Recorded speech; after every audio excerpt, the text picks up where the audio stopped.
এই রং তামাশার জীবন। ওই যে দেখেন না গাইতেছে। আল্লাহ রাসূল সাল্লাল্লাহু আলাইহি সাল্লাম বলছেন ইস্তিমাউল মালাহি মাসিয়াতুন, নবীজি বলছে গান শোনা গুনাহ। আল জুলুসু আলাইহা ফিসকুন, গানের মজলিসে বসা প্রকাশ্য ফাসিক, প্রকাশ্য পাপী, কবিরা গুনাহ। ওয়াত তালাজ্জুযু বিহা কুফরুন, নবী সাল্লাল্লাহু আলাইহি সাল্লাম বলছে গান শুনে যদি কেউ মজা মারে, স্বাদ করছে গিরে মানে ঈমান নিছে আর কি। আল্লাহ রাসূল বলছে গান শুনে যদি কেউ মজা পায়, স্বাদ, কুফরুন, তাহলে সেটা কুফরি। কুফরি। রাসূলুল্লাহ সাল্লাল্লাহু আলাইহি সাল্লাম বলেছেন নালার পানি, স্রোতের পানি, ঝর্ণার পানি, যেখান দিয়া পুরা দমে পানি আসে ওইখান দিয়া খুব দ্রুত ঘাস, সতেজ সজীব সবুজ ঘাস ওঠে বেশি, কারণ এর পানিটা কি আসে, আরামসে আসে। তা আল্লাহ রাসূল সাল্লাল্লাহু আলাইহি সাল্লাম বলেন পানির নালার মুখে যেরকম ঘাস তরু তাজা সতেজ সজীব হয় দ্রুত গতিতে, ঠিক যেখানে গান হয় সেখানে মুনাফিকি খুব দ্রুত গতিতে এরকম দ্রুত তৈরি হইতে থাকে। আল্লাহ রাসূল বলছেন, আল্লাহ নবী বলছেন আল গিনা রুকিয়াতুজ জিনা, গান জিনা ব্যভিচারের তাবিজ। গান ব্যভিচারের তাবিজ। যেখানে গান সেখানে অল্প সময়ের পরে ব্যভিচার। নাচতে নাচতে গাইতে গাই যত ব্যভিচারী, তো সেখানে যেখানেই জিনার আড্ডা, যেখানেই ব্যভিচারের আড্ডা, তো সেখানে গান আরেকটি অনিবার্য অংশ। মদ এটার একটা অঙ্গাঙ্গী অংশ। এই তিন জিনিস কাছাকাছি, এই তিন জিনিস কাছাকাছি। গান আছে তো ব্যভিচারও আছে, গান আছে তো মদের বোতলও আছে, নেশারও আছে। কেউ যদি বলে আমার এখানে নাই তমকের, সেটা আমি ভিন্ন বিষয়, ওনারটা উনি বলবে, আমনে সাফাই আমনে গাইবেন, কিন্তু আমি আমভাবে বললাম, ব্যাপকভাবে বললাম, ব্যাপকভাবে বললাম। এই জন্য বলতে চাচ্ছি রং তামাশার এই দুনিয়া, খেল তামাশার এই দুনিয়া। আল্লাহ রাসূল সাল্লাল্লাহু আলাইহি সাল্লাম স্পষ্ট হাদিস আছে, একেবারে আল্লাহর কসম, জুমার খুতবার বই আছে আপনার, ওইখানের খুতবার মধ্যে আছে আল্লাহ নবী সাল্লাল্লাহু আলাইহি সাল্লাম বলছেন আমারানি রব্বি বিমাহকিল মাআজিফ ওয়াল মাজামির, আল্লাহ তাআলা আমাকে দুনিয়ায় পাঠিয়েছেন এই আদেশ দিয়ে যেন আমি বাদ্যযন্ত্র ধ্বংস করি, ভেঙে ফেলি।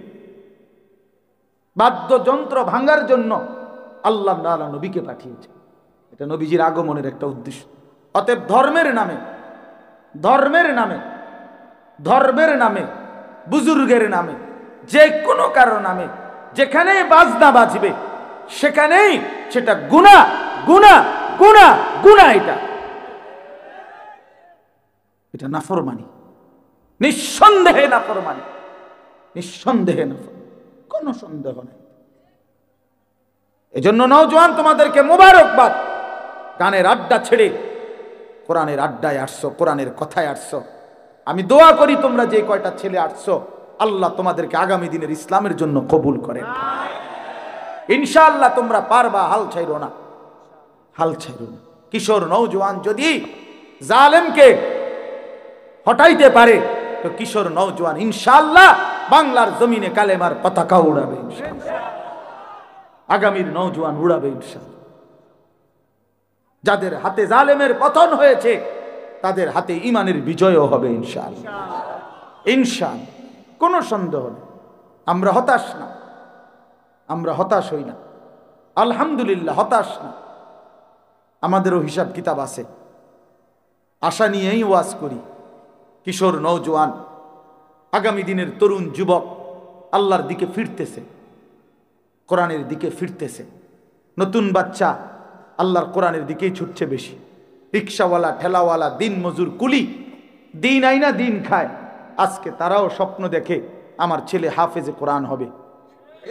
এক সমাজের উচ্চ পদস্থ পয়সাওয়ালা ধনী সর্বোচ্চ, সেও স্বপ্ন দেখে আমার ছেলেটা হাফেজে কোরআন হবে। এটা প্রমাণ করে আগামীর পৃথিবী কোরআনের পৃথিবী। মনে রাখ যে আল্লাহর কথা, কোরআনের কথা আমাদের জীবন পরিবর্তনের জন্য। এই জন্য মোবাইলটা ধরে রাখলে মনোযোগ হয় না, বারবার এটার দিকে নজর যায়। এই কারণে আমি শক্তভাবে বললাম, বরং তোমরা ছেলেরা যারা দাঁড়ায় আছো, দেখো যে কষ্ট করে বসার কিন্তু জায়গা আছে। যে যেটুকুই শুনো ভাই, বসে শোনো। মনে করো তুমি 10 মিনিটেই শুনলে, আমার কোনো আপত্তি নেই, তো 10 মিনিট বসে শোনো। এই পিছনে জায়গা আছে, এখানে দাঁড়ায় না থেকে পিছনে যাও, বসে শুনলে আল্লাহর কথা আদব হয়। জুতা পায়ে আল্লাহর কথা শোনা আদব পরিপন্থী। হ্যাঁ, এটা কোরআনুল কারীমের মধ্যে আল্লাহ তাআলা মুসা আলাইহিস সালামকে বলছে। আমরা সবাই জানি এটা, যে মুসা নবীর সাথে আল্লাহ তাআলা প্রথম যেদিন তুর পাহাড়ে কথা বলছেন, সেদিনই আল্লাহ বলছে প্রথম দিন, ফখলানা আলাইকা, মুসা তোমার জুতা খুলে ফেলো। এরপরে আল্লাহ তাআলা ওনার সাথে কথা বলছে। তার মানে আল্লাহর কথা শুনবার আদব জুতা খোলা, বসে পড়া। হযরত জিবরাইল আলাইহিস সালাম, আপনারা আমার দিকে তাকান, ছেলেরা এমনিই শুনবে ইনশাআল্লাহ। তো জিবরাইল আলাইহিস সালাম, হাদিসের মধ্যে আছে, যতবার তিনি নবী সাল্লাল্লাহু আলাইহি সাল্লাম এর কাছে মানুষের আকৃতিতে আসছেন, জিবরাইল নবীজির কাছে দুইভাবে আসতেন। কখনো অদৃশ্যভাবে আসতেন, যেটা নবীজি টের পাইতেন, সাহাবীরা দেখতো না, বুঝতো, নবীজির চেহারা দেখে বুঝতো জিবরাইল আসছে। নবী সাল্লাল্লাহু আলাইহি সাল্লামের হালাত, চেহারার রং বদলাই যেত, রক্তিম লাল হয়ে যাইত, পবিত্র চেহারা থেকে ঘাম ঝরত, এবং নবীজি সাল্লাল্লাহু আলাইহি সাল্লামের নাকের কাছে, মুখের কাছে মৌমাছির গুনগুনে আওয়াজ শোনা যাইত। সাহাবীরা বুঝতেন জিবরাইল আসছে, কোরআন নাজিল করছে। তো এটা ছিল একটা। আর কখনো কখনো জিবরাইল আলাইহিস সালাম সরাসরি মানুষের আকৃতি ধরে নবীজির কাছে আসতেন। এই মানুষের আকৃতি ধরে যখন আসতেন, তখন তিনি নবীজির সাথে যে কথা বলতেন, বসে কথা বলতেন আদবের সাথে। নবীজি সাল্লাল্লাহু আলাইহি সাল্লামের সামনে একবারে নামাজের হালাতের মতো বসতেন। নবী সাল্লাল্লাহু আলাইহি সাল্লামের দুই হাঁটু মোবারকের সাথে হাঁটু মুখোমুখি করে জিবরাইল বসতেন, বুক বরাবর, হাঁটু বরাবর, চোখ বরাবর। মনে করেন আমার এই দুই হাঁটু বরাবর যদি ওইদিকে কেউ বসে আমার মুখোমুখি, তাহলে হাঁটু যেমন বরাবর, তো বুকও তো বরাবর, চোখও তো বরাবর, ঠিক না? এতে তাওয়াজ্জু বেশি হয়, এতে ফায়দা বেশি হয়, উপকার বেশি হয়, চোখের সাংঘাতিক পাওয়ার, নজরের বরকত হয়। এই কারণে এই দুইটা কথা মিলাইয়া বললাম। একটা হলো আল্লাহর কথা শুনতে বসতে হয়, জুতা খুলতে হয়। এজন্য দাঁড়াইয়া আল্লাহর কথা শোনা আদব না। হ্যাঁ, একান্ত নিরুপায়, জায়গা কোনোভাবেই আর নাই, অথবা জায়গাটাই এমন যে দাঁড়ানো ছাড়া উপায় নাই, এমন কোনো পরিস্থিতি হতেই পারে। তো সেটা তো বিশেষ কারণ, তার জন্য দাঁড়ায় থাকলে অন্য বিষয়। এখন এরপরও যে ছেলেগুলো দাঁড়ায় রয়েছে, হইতে পারে এদের কারণ হলো এদের ফ্যান্ট এত সিফা যে এইটিতে বইতারে না, এটা শাস্তি স্বরূপ দাঁড়াইয়া থাকতে হয়। কারো কারো অভিশপ্ত জীবন, যে ফ্যান্ট, আল্লাহর লানত এমন ফ্যান্ট যে এমন সিফা, এইটা দিয়ে আর বইতারে না, মানে তার বিচার দুনিয়াতে চলতেছে। বুঝছেন না কথা? দুনিয়াতেই বিচার চলতেছে। কারণ হাসরের ময়দানে আল্লাহ তাআলা বলছে মানুষগুলো দাঁড়িয়ে থাকবে পেরেশানির মধ্যে।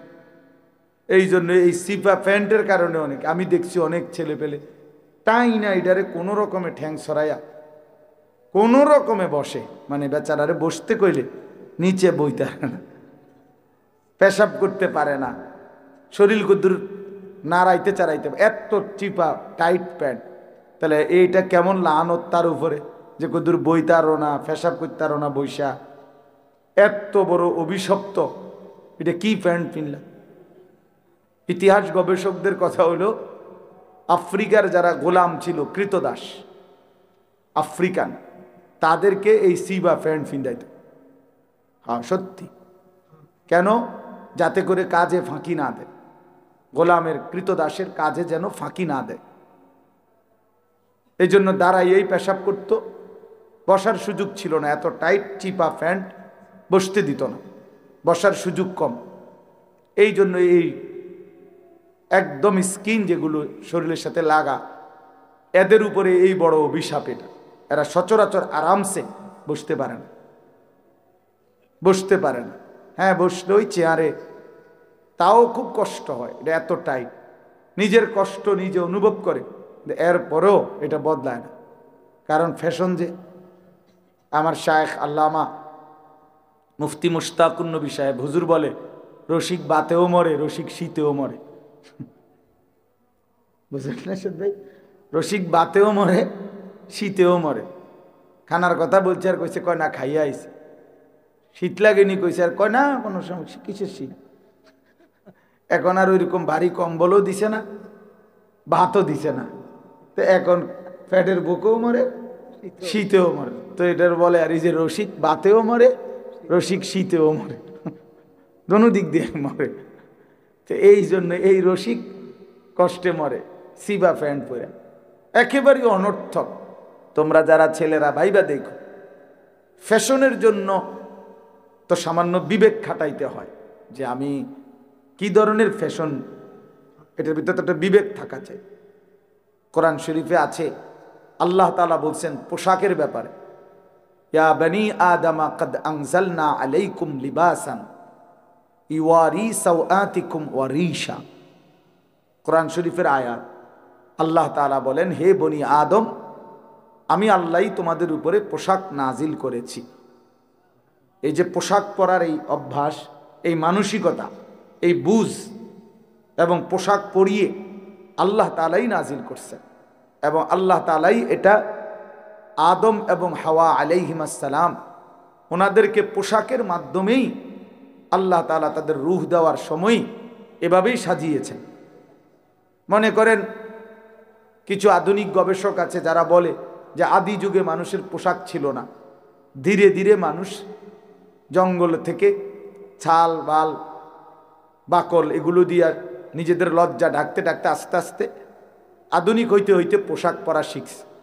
এটা একদম গাঁজাখুরি কথা, মিথ্যা কথা, একেবারে গাঁজাখুরি কথা, এই বোতল খাই না কথা, বুঝেন না কথাটা? আলগা বোতল খাইছে, এরপরে আর কি কয় কথার কোনো উল্টা পাল্টা, এই গাঁজাখুরি কথা। কেন?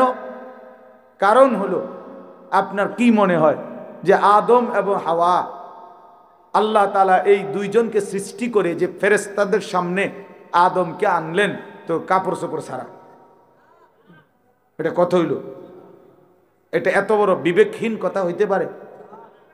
তো এরপরে কোরআন শরীফে স্পষ্ট আছে সূরা আরাফের মধ্যে, যে আল্লাহ তাআলা বলেন আদম এবং হাওয়া যখন ওই নিষিদ্ধ গাছের ফল খাইছে ইবলিসের কারণে জান্নাতে, তখন সর্বপ্রথম তাদের কি ক্ষতি হয়েছে?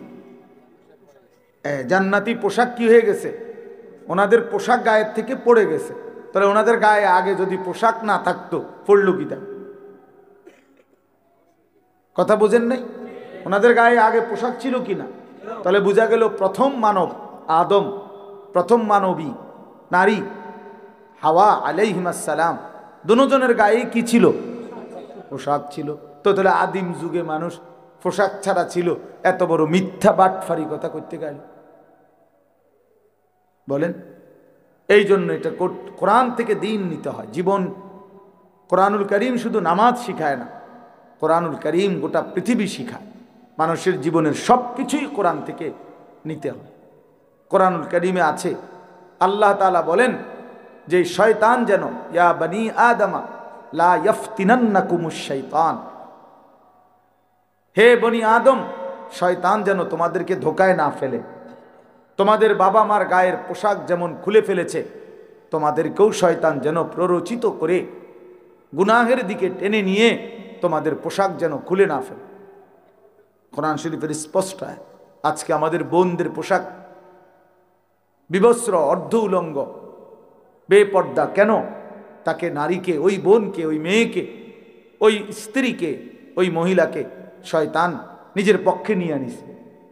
এই জন্য তার পোশাক, তার শরীর কাপড় বিবস্ত্র করে দিয়েছে, অথবা অর্ধ উলঙ্গ বানায় দিছে, অথবা বেপরদিগি বানায় দিছে। এই জন্য পোশাকের উপরে শয়তানের বড়সড় আক্রমণ হয়। অর্থাৎ শয়তান যে পরিমাণ ওয়াসওয়াসা দেয়, এক্ষেত্রে একটা অন্যতম হইল শয়তান তার অনুসারীদেরকে আল্লাহ রসুলের সুন্নাহ বহির্ভূত পোশাক পরতে উদ্বুদ্ধ করে। কথা বুঝছে? এই জন্য এটা মনে রাখা দরকার। এটা মনে, আল্লাহ কোরআনে বলছেন পোশাক আমি নাজিল করেছি। ইওয়ারি সাওআতিকুম ওয়ারিশা। কেন নাজিল করলাম? দুই উদ্দেশ্যে। আল্লাহ বলছেন পোশাক দিলাম দুই কারণে। মানুষ যে পোশাক গায়ে দেয় কেন? আল্লাহ বলছে দুইটি উদ্দেশ্য। এক, এটা তোমাদের লজ্জা ঢাকবে। দুই, ওয়ারিশা, এটা তোমাদের সৌন্দর্য বর্ধন করবে। এক নাম্বার, তোমাদের লজ্জা ঢাকবে। দুই নাম্বার, তোমাদের সৌন্দর্য বর্ধন করবে, সৌন্দর্যের উপকরণ। তাহলে লজ্জা ঢাকবে, সতর ঢাকবে। তাহলে এক পুরুষের কোমর থেকে নিয়ে হাঁটু পর্যন্ত তার পূর্ণ সতর। এটা যদি শরীরের এই অঙ্গ, রান, পিছনের অংশ যদি কাপড় পরার পরে, প্যান্ট পরার পরে বুঝাই যায়, তো সতর ঢাকলো করি? এটার তো দৃশ্যমানে বুঝাই যায় শরীরটার গঠন কেমন, স্বাস্থ্যের ফিগার কেমন, এটা তো বুঝাই গেল পুরা। তো সতর ঢাকলো করি? সতর ঢাকলো করি? এই জন্য তাফসীরের মধ্যে স্পষ্ট আছে, কোন ব্যক্তির সতর ঢাকা মানে শুধু কেবল কাপড় দেওয়াটা লাগানো না, বরং কাপড়টা এই জন্য লাগানো যেন সতরের অবয়ব বোঝা না যায়। তাহলে নারীর তো পুরা দেহ সতর। এই জন্য নারীর পোশাক এতটা ঢিলে ঢালা হওয়া উচিত যেন তার শরীরের অঙ্গ প্রত্যঙ্গের অবস্থান বোঝা না যায়। তাইলে সেটা পোশাক হবে না, সেটা উলঙ্গই। হাদিসের মধ্যে আছে, আল্লাহ নবী সাল্লাল্লাহু আলাইহি ওয়াসাল্লাম বলেন, নিসাউন কাসিয়াতুন আরিয়াতুন, কিছু নারী হবে এমন যারা পরেছে তো পোশাক কিন্তু তারা উলঙ্গ। সরাসরি হাদিস। কাসিয়াতুন আরিয়াতুন, এমনি তো দেখতে মনে হয়েছে পোশাক গায়ে দিছে, কিন্তু আসলে তারা উলঙ্গ। আরিয়াত মানে উলঙ্গ। মা ইলাতুন মুমিলাতুন, যারা নিজেকে, পর পুরুষকে নিজের দিকে আকর্ষণ করে, পর পুরুষও তাদের দিকে আকর্ষিত হয়। লা ইয়াজিদনা রিহাল জান্নাহ, আল্লাহ নবী সাল্লাল্লাহু আলাইহি সাল্লাম বলেন তারা জান্নাতের ঘ্রাণও পাবে না। জান্নাতের ঘ্রাণও পাবে না। যদিও জান্নাতের ঘ্রাণ 500 বছরের রাস্তা থেকেই নাকে লাগে, কিন্তু এর পরেও এই নাফরমান নারী 500 বছরের রাস্তার দূরে থাকলেও জান্নাতের ঘ্রাণও পাবে। এই মানে পোশাক পরেও যে উলঙ্গ। বেপর্দা নারী পোশাক তো পরে কিন্তু উলঙ্গ। উলঙ্গ জামা তো গায়ে দিছে, রঙ্গিলা বোরকা তো একটা পড়ছে, কিন্তু এতটা টাইট যে তার অঙ্গ প্রত্যঙ্গ বোঝা যায়। তো পর পুরুষ তো আকর্ষণ হয়, কিন্তু তার জাহান্নাম নির্ধারণ।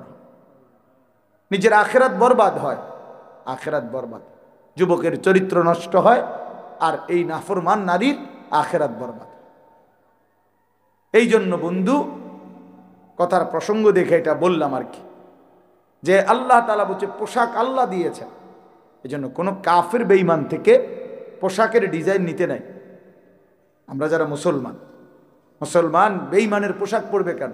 পোশাক মামুলি কিছু না, এটা মামুলি বিষয় না যে পোশাক একটা ফিনলেই হলো হুজুর এগুলো নিয়েও এত মাথা কামান কেন? না না, এটা তো গুরুত্বপূর্ণ বিষয়।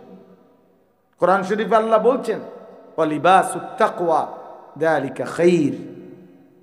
এরপরে আল্লাহ বলেন মুত্তাকির পোশাক, তাকওয়ার পোশাক, এটাই হচ্ছে সর্বোত্তম। এই কথার দুই অর্থ।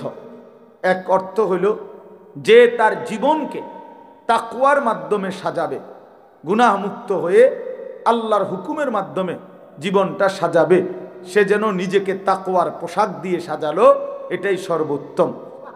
আরেকটা হলো যুগে যুগে যারা মুত্তাকি, আল্লাহওয়ালা, দিনদার, ফরহেজগার, তাদের পোশাক যেটা, সেটা সর্বোত্তম, সর্বোত্তম। তাইলে এখন এই সিবা ফ্যান্ট এটা মুত্তাকিদের পোশাক? বলো ভাই, আল্লাহওয়ালাদের পোশাক? ওমর ফারুক ভাই বলছে, আমি শুনতেছি যে আমি শক্ত কথা কই, আজকে আর শক্ত কিছু কইতাম না, নিয়ত করছি, যা ভালো হয়ে গেলাম, আমি ভালো হয়ে গেলাম, জান তোমরা যখন ভালো হও না আর কি করা কম। এই জন্য আর নরম করে, এই জন্য এই দেখেন না এতক্ষণ কত নরমে কইলাম, আর কেমনে নরমে কইত। তার মানে বুঝাইতে চাইলাম ভাইয়া, আমরা এটা বুঝাইতে চাইলাম যে আল্লাহ তাআলা বলছেন পোশাক গুরুত্বপূর্ণ, পোশাক গুরুত্বপূর্ণ। পোশাক আল্লাহ বলেন আমি নাজিল করেছি। দেখে ছেলেরা তোমরাও শোনো ভাই, আল্লাহ তাআলা কোরআনে বলছে আমি কোরআন নাজিল করেছি। যেটা আল্লাহ নাজিল করে সেটা দামি, যেমন কোরআন। আল্লাহ বলেন আমি বৃষ্টি নাজিল করেছি, ওয়া আনজালনা মিনাল মুসিরাতি মাআন সাজ্জাজা।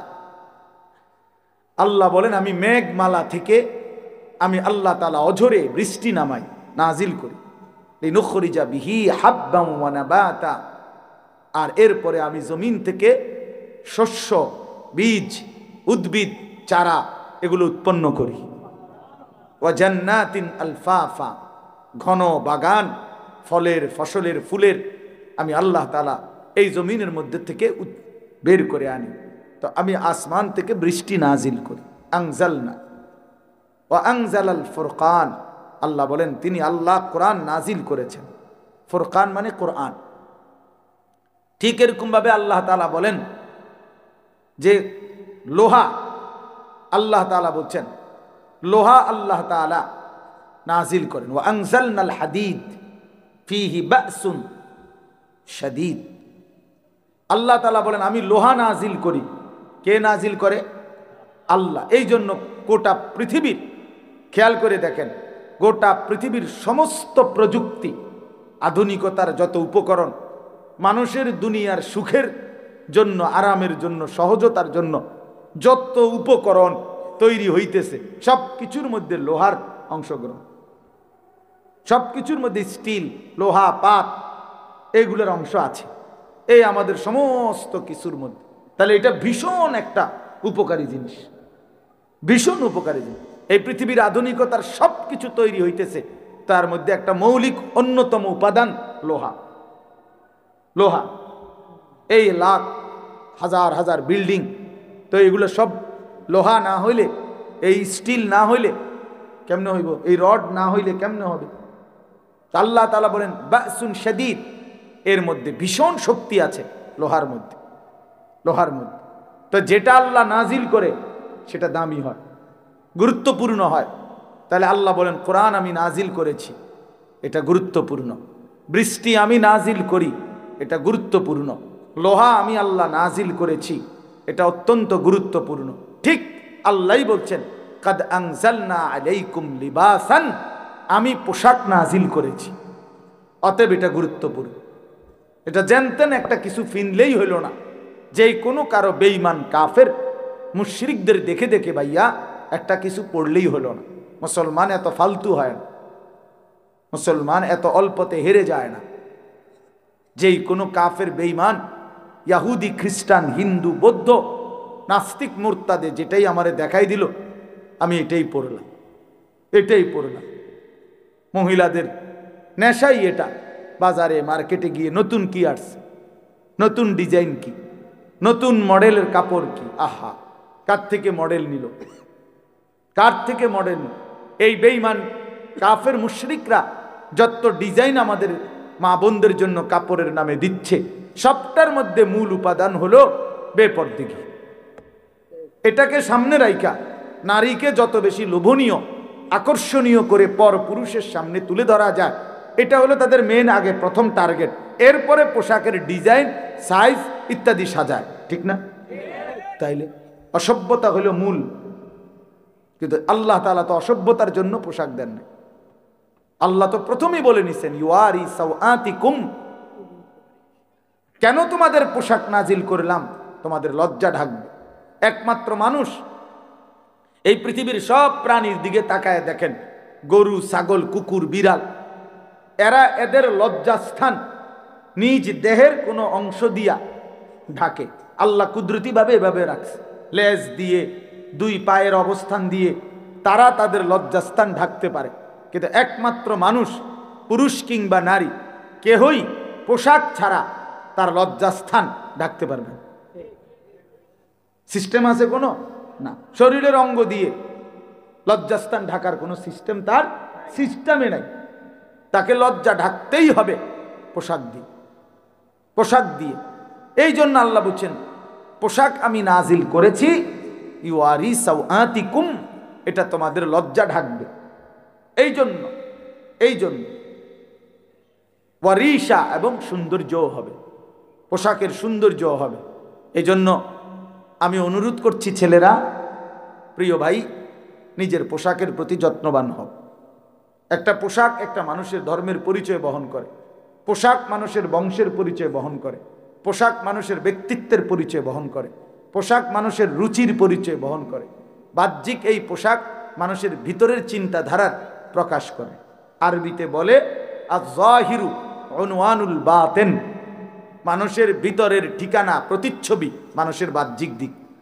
মানুষের বাহির দেখেও ভিতর আন্দাজ করা যায়, ভেতর আন্দাজ করা যায়। যেমন একদম সহজ উদাহরণ, কোনো মানুষের দিকে, চেহারার দিকে তাকাইয়েই মানুষ বলে কি ভাই মনটা খারাপ, অথচ মনটা যেটা কইতেছে মনটা খারাপ, দিল, অন্তর, এটা তো ভিতরে, কিন্তু তার চেহারার মধ্যে সেটা প্রকাশ পাচ্ছে। অথবা কি ভাই খুব ফুর্তিতে আছেন মনে হয়, খুব খুশিতে আছেন, এই যে, তাহলে দিলের খুশি চেহারার মধ্যে কি পায়? প্রকাশ পায়। দিলের অসন্তুষ্টি, পেরেশানি চেহারার মধ্যে কি পায়? প্রকাশ পায়। মানুষ দেখেই মনে করে কি ভাই খুব চিন্তিত মনে হচ্ছে। তাহলে বোঝা গেল মানুষের বাহ্যিক চেহারা মানুষের ভিতরের অন্তরের প্রতিচ্ছবি। ঠিক তেমনি ভাবে তুমি যুবক, তোমার চেহারা, তোমার চুল, তোমার লেবাস, তোমার পোশাক, এটা তোমার ভিতরের ঈমানের প্রতিচ্ছবি। তোমার দিলে ঈমান আছে কিনা, তুমি আল্লাহ চিনো কিনা, আখিরাত চিনো কিনা, তোমার মৃত্যুর কথা মনে আছে কিনা, তোমার পরকাল নিয়ে কোনো ভাবনা আছে কিনা, এটার প্রমাণ তোমার এই বাহ্যিক চেহারা, বাহ্যিক এই পোশাক। অসংখ্য ছেলে পেলে তোমরা এটা বুঝতে চাও না, সারাক্ষণ তাকাইয়া থাকো কোনো বেঈমানের মতো, কোনো বেঈমানের ডিজাইন তোমার খুব দ্রুত লুফে নাও, গ্রহণ করে নাও, অথচ ইমানদারের পোশাক তোমার পছন্দ হয়। তুমি দেখো তো ভাইয়া, ওলামায়ে কেরামকে পৃথিবীবাসী কি পরিমাণ ইজ্জত করে, তাহলে তাদের পোশাক কত সম্মানী। তুমি দেখো তো আউলিয়াদেরকে মানুষ কি পরিমাণ ইজ্জত করে, তো তাদের পোশাক চলাফেরা এটাও তো সম্মানী। কোরআন শরীফে আছে, এবার বুঝাই। কোরআন শরীফে স্পষ্ট আছে, আল্লাহ নবী সাল্লাল্লাহু আলাইহি সাল্লাম কম্বল গায়ে দিয়ে শুইছেন কম্বল গাও দিয়া।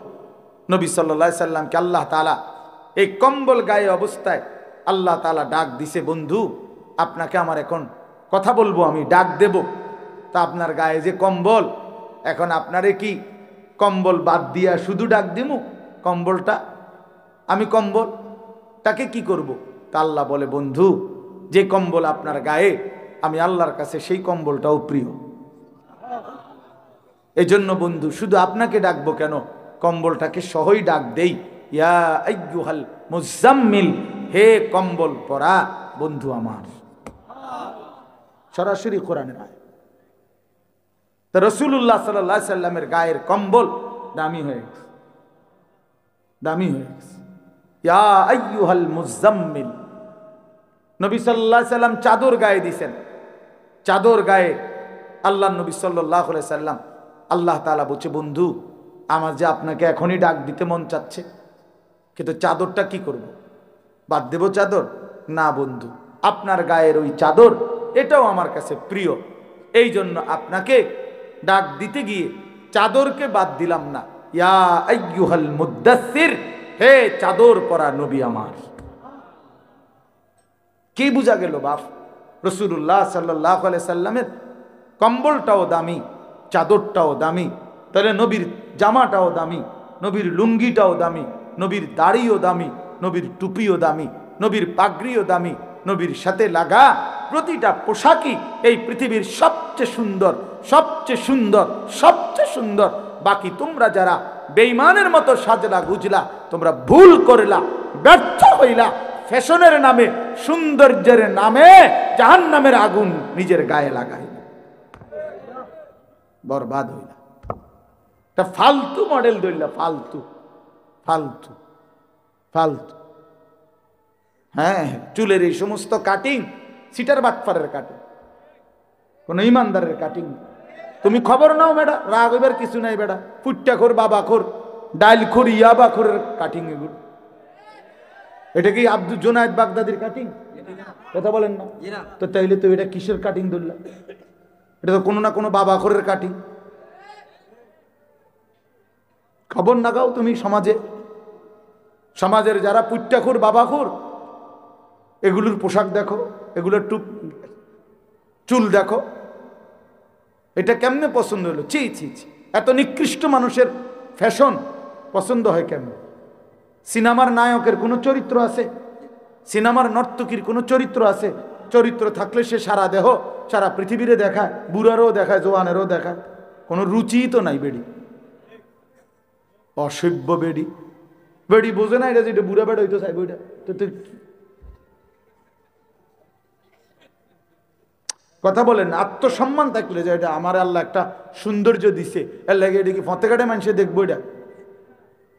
তাহলে বুঝা গেল রুচিহীন এরা, এরা রুচিহীন, বর্বর এরা।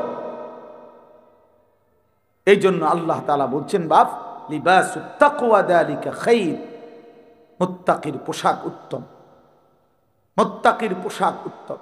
আল্লাহর নবী সাল্লাল্লাহু আলাইহি সাল্লামের এক সাহাবী হযরত বারা ইবনে আযিব রাদিয়াল্লাহু তাআলা আনহু, তিনি বর্ণনা করেন, নবীজি সাল্লাল্লাহু আলাইহি সাল্লাম একদিন একটা চাদর পরে বসছেন, চাদর গায়ে। তো উনি বলেন চাদরটার মধ্যে এরকম লাল লাল ডোরা কাটা, মানে লাল লাল সুতা ছিল আলাদা, একটু একটু সুতা লাল লাল, বাকি চাদরটা পুরা লাল না। চাদর হয়তো অন্য কালারের, কিন্তু ওই যে দেখো, ওই যে ছেলের মাফলারটার মধ্যে একটু লাল রং আছে না, এরকম কথার কথা, লাল পারওয়ালা, আমাদের রুমাল সাদা লাল মিশাই আছে না এরকম। তো লাল ডোরা কাটা, লাল সুতার পারওয়ালা একটা চাদর গায়ে দিছে নবীজি সাল্লাল্লাহু আলাইহি সাল্লাম। মাথায় বাবরি চুলে, ওই ঠিক ওই টাইমে মাথায় বাবরি চুল খোলা, মানে হয়তো কোনো কারণে টুপি খুলছেন নবীজি, তো মাথা খোলা, বাবরি চুল, গায়ে এরকম লাল পাড়ওয়ালা চাদর।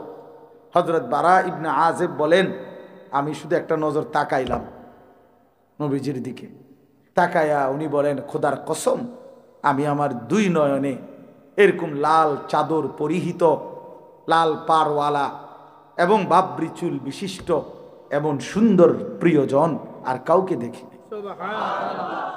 মা রাআইতু মিন যী লিম্মাতিন ফি হুল্লাতিন হামরা আহসানা মিন রাসূলিল্লাহ সাল্লাল্লাহু আলাইহি ওয়াসাল্লাম। বাবরি চুলওয়ালা, লাল পাড়ওয়ালা চাদর পরিহিত রাসূলের চাইতে সুন্দর আমি বারা আমার দুই নয়নে কাউকে দেখিনি। কি সুন্দর লাগছে, তো সাহাবী পাগল হয়ে গেছে যে কি সুন্দর লাগছে নবীর গায়ের চাদর, নবীর গায়ের চাদর। সাহাবায়ে কেরাম বর্ণনা করছেন এভাবে, বাবা রাসূলুল্লাহ সাল্লাল্লাহু আলাইহি সাল্লামের পোশাকগুলোর বর্ণনা সাহাবীরা দিয়েছেন। নবী সাল্লাল্লাহু আলাইহি সাল্লামের চাদর মোবারক কেমন ছিল, টুপি মোবারক কেমন ছিল, নবীজির গায়ের জামা কেমন ছিল, পরনের লুঙ্গি কেমন ছিল, লুঙ্গি কতটুকু উঁচু করে পরতেন, এই সব কিছু সাহাবীরা বর্ণনা করছেন। আরও একটা ঘটনা বলি, রাসূলুল্লাহ সাল্লাল্লাহু আলাইহি সাল্লামের বিখ্যাত সাহাবী হযরতে ওসমান রাদিয়াল্লাহু তাআলা আনহু, নাম শুনি না আমরা? ইসলামের তৃতীয় খলিফা, নবীজির দুই মেয়ের পরপর জামাতা, এক মেয়ে ইন্তেকাল করছে, তো নবী আরেক মেয়ে ওনারে দিছে। এত ভালোবাসতেন নবীজি, আল্লাহ নবী সাল্লাল্লাহু আলাইহি সাল্লামের ওই দ্বিতীয় মেয়েটাও মারা গেছে। নবীজি বলছেন, হায় যদি আমার আরো একটা মেয়ে থাকতো আমি সেটাও উসমানের কাছে বিয়ে দিতাম। এত ভালোবাসতেন উসমানকে। হযরত উসমান রাদিয়াল্লাহু তাআলা আনহু সবচেয়ে বেশি সাহাবীদের মধ্যে হায়া লজ্জাওয়ালা ছিলেন।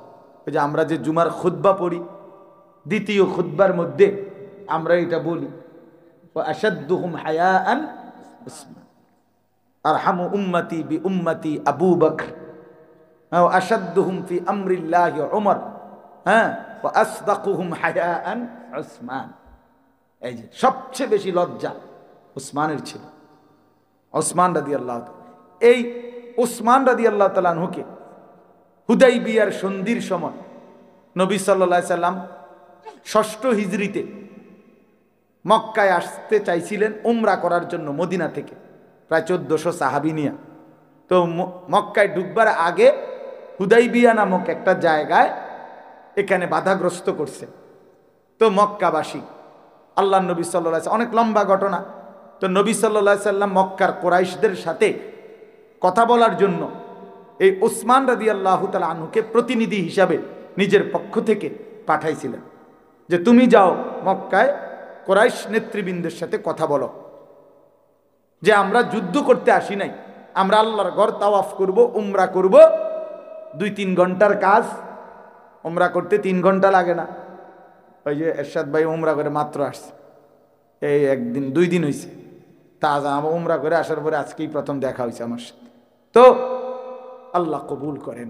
তো এই রাসূলুল্লাহ সাল্লাল্লাহু আলাইহি সাল্লাম ওনাকে বললেন তুমি গিয়ে বুঝাইয়া বলো তাদেরকে যে আমরা এইবার যুদ্ধ করতে আসি নাই, বদরের যুদ্ধ করছি, উহুদের যুদ্ধ করছি, আগেও যুদ্ধ করছি, যুদ্ধ হইতে পারে তোমাদের সাথে, কিন্তু সেটা ঘোষণা দিয়া, কিন্তু এখন আসছি আমরা আল্লাহর ঘর তাওয়াফ করতে, তোমরা আমগরে বাধা দিও না। এই তখন আমার বলার উদ্দেশ্য হলো উসমান রাদিয়াল্লাহু তাআলা আনহু তখন রওনা দিছে এই দূত নবীজির প্রতিনিধি হিসাবে মক্কায় ঢুকতে। তো ঢুকবার সময় মক্কার কুরাইশদের একজন নেতা ছিল আবান ইবনে সাঈদ। উনি ছিলেন উসমান রাদিয়াল্লাহু তাআলা আনহুর চাচাতো ভাই। উনি আগায় আসছে ওসমানকে নেওয়ার জন্য, যদিও উনি কাফের, কিন্তু উনি আগায় আসছে কি নেওয়ার জন্য, মনে করেন আমারে একটু আগায় আনছে না সাথীরা, তো একটু আগায়া গেছে উনি। আগাইয়া যখন গেছে কুরাইশ নেতৃবৃন্দের কাছে আনবে, আবু জাহেল আবু লাহাবদের কাছে। আবু জাহেল নাই, তো মরিয়া গেছে আগে, যারা আসিল তারার কাছে। তো এরা এই যখন উনি আসছে, আসছে কুরাইশ নেতা উসমানের সামনে, তখন উসমান রাদিয়াল্লাহু তাআলার দিকে তাকাইছে। সে তাকাইয়া দেখছে উসমান রাদিয়াল্লাহু তাআলার পরনের লুঙ্গিটা টাকনুর, মানে হাঁটুর গোড়া যে গোড়ালি, এটার অনেক উপরে, টাকনুর উপরে আর কি। তো এই আবান, এ তো কাফের সর্দার, সে বলতেছে ওসমান তুমি এটা কি পড়লা, লুঙ্গি এটা রে এত উপরে উড়াইলা কা? হায় হায়, তুমি কি জানো না আমাদের কুরাইশদের মধ্যে যারা যত সম্ভ্রান্ত নেতা, যত উচ্চ পদস্থ, তার পরনের এই লুঙ্গি তত নিচে ঝোলে, যত বেশি রাস্তা ঝাড়ু দেয় তত বড় লিডার। মাত্র লিডার মানেই তো জনসেবা যে করে, তা তাইলে যিনি নিজের প্যান্ট দিয়ে রাস্তা ঝাড়ু দেয় উনি বড় লিডার হবে না তো কে বড় লিডার হবে? বুঝেন না কথা? এই জন্য তুমি তো জানোই টাকনুর নিচে যত কাপড় তত আমাদের মধ্যে তত বড় নেতা। এখন তুমি যে টাকনুর এত উপরে উঠাই ফেলছো লুঙ্গি, তো তোমার অবস্থা কি হবে? তোমারে তো তারা সামান্যতম মূল্যায়ন করবে না, বুঝবে ইসলাম গ্রহণ করার পরে তোমার কোনো পদে নাই, তোমার কোনো পদে নাই, তুমি মেম্বরও না, পদে নাই তোমারে মূল্যায়ন করবে না। কাজে তুমি তোমার ধর্মের ইজ্জতের জন্য এই কথাটা খেয়াল করেন, তুমি লুঙ্গি আরো নিচে নামাও, টাকনুর নিচে নামাও, তাইলে কুরাইশরা তোমারে দেখলে মনে করবে তুমি বড় নেতা, সিনিয়র ব্যক্তিত্ব, তখন তোমার কথার ওজন হবে। আমরা স্পষ্ট কিতাবে পড়ছি, আল্লাহর কসম, নবীর সাহাবী তখন বলছে লা ওয়াল্লাহি হাকাদা ইজারু নবিয়িনা সাল্লাল্লাহু আলাইহি ওয়াসাল্লাম। বলছে বেঈমান, না বেটা, 100টা আমি নামাবো না, আল্লাহি, আল্লাহর কসম, এরকমই আমার রসুলের পবিত্র লুঙ্গি। হ্যাঁ কাজা আমার রসুলের লুঙ্গি মুবারক তিনি এভাবেই পড়েন টাকনুর উপরে। কাজে আমার নবীর চাইতে বড় দামি সম্মানী তোদের কোনো বেঈমানের বেল আসেনি বেটা। কাজে আমি আমার রসুলের যেই লুঙ্গি মোবারক দেখছি যেভাবে পড়ে, আমি তার থেকে এক চুল নিচে নামাবো না, নামাবো। এই পোশাক, পোশাকের গুরুত্ব বাপ দেখেন। আমি এতটা মনে করে আসি নাই, কেন জানি মনে পড়লো এতটি কথা। আশ্চর্য না, এটা আমার কোনো উদ্দেশ্য না, এটা আমি তো অন্য সূরা পড়ছি, কিন্তু এতগুলো কথা নিজের আল্লাহর পক্ষ থেকেই মনে আসছে যে পোশাকের সৌন্দর্য। সাহাবায়ে কেরাম পোশাকের ক্ষেত্রে পর্যন্ত নবীজির অনুসরণটা কিভাবে করছেন ভাইয়া, কিভাবে করছেন। আরেকটা উদাহরণ শেষ বলি, তাহলে আমার আয়াতের তর্জমা বলবো। এরপরে হযরত ওমর রাদিয়াল্লাহু তাআলা আনহু, এবার উনার কথা শোনেন। যুবক ভাই তোমরা গ্রহণ করার নিয়তে শোনো। এক তো হইল বন্ধু, আমি প্রতিদিন বলি, আমি নিজেও পেরেশানি বোধ করি, জনপ্রিয়তা দিয়া তো ভাইয়া তেমন কোনো কাজ হবে না। প্রিয় ভাই আমার, আমি নিজেও এটা নিয়ে চিন্তিত। মালিকের ইচ্ছা হইছে তো মালিক শ্রোতা আল্লাহর কথা শুনতে চাচ্ছে, কিন্তু মনে করো জনপ্রিয়তার কারণে আসলে যে এই হুজুর এখন একটু জনপ্রিয়, এই হুজুরের ওয়াজ এখন কেউ শুনতে চায়, এই জন্য আইলাম, হুজুর চাইলাম উনি মনেও কয় কিছু কথা, এই তাইলে তো বাবা লাভ হবে না। আমার জনপ্রিয়তা দিয়া তোমার কি? আমারে যদি 1 কোটি মানুষও চিনে, 10 কোটি মানুষও চিনে ভাইয়া, তো তোমার লাভ কি? তোমার ফায়দা বলো, বলো প্রিয় ভাই, বুঝতে শিখো। আমারে সারা বাংলাদেশও যদি চিনে অথবা না চিনে, এতে কি আসে যায়? তোমার লাভ কি? তোমার আখলাকের কথা বলো, তোমার জিন্দেগি বলো। তুমি যে 365 দিনে খোদার একটা বছরে ফজরের নামাজ পড়ো না, সেটা কি আমার জনপ্রিয়তা দিয়া তোমার পাপ মোচন হয়ে যাবে? তাইলে প্রিয় ভাই তোমার কথা বলো, নিজের দিলকে প্রশ্ন করো, ইস্তাফতি কলবাক, দিলকে জিজ্ঞেস করো এ জীবন কেমন জীবন, এই রং তামাশার জীবন। ওই যে দেখেন না গাইতেছে, আল্লাহ রাসূল সাল্লাল্লাহু আলাইহি সাল্লাম বলছেন ইস্তিমাউল মালাহি মাসিয়াতুন, নবীজি বলছে গান শোনা গুনাহ, ওয়াল জুলুসু আলাইহা ফিসকুন, গানের মজলিসে বসা প্রকাশ্য ফাসিক, প্রকাশ্য পাপী, কবিরা গুনাহ। ওয়াত তালাজ্জুযু বিহা কুফরুন, নবী সাল্লাল্লাহু আলাইহি সাল্লাম বলছে গান শুনে যদি কেউ মজা মারে, স্বাদ করছে গিরে মানে ইমান নিছে আর কি। আল্লাহ রসুল বলছে গান শুনে যদি কেউ মজা পায়, স্বাদ, কুফরুন, তাহলে সেটা কুফরি,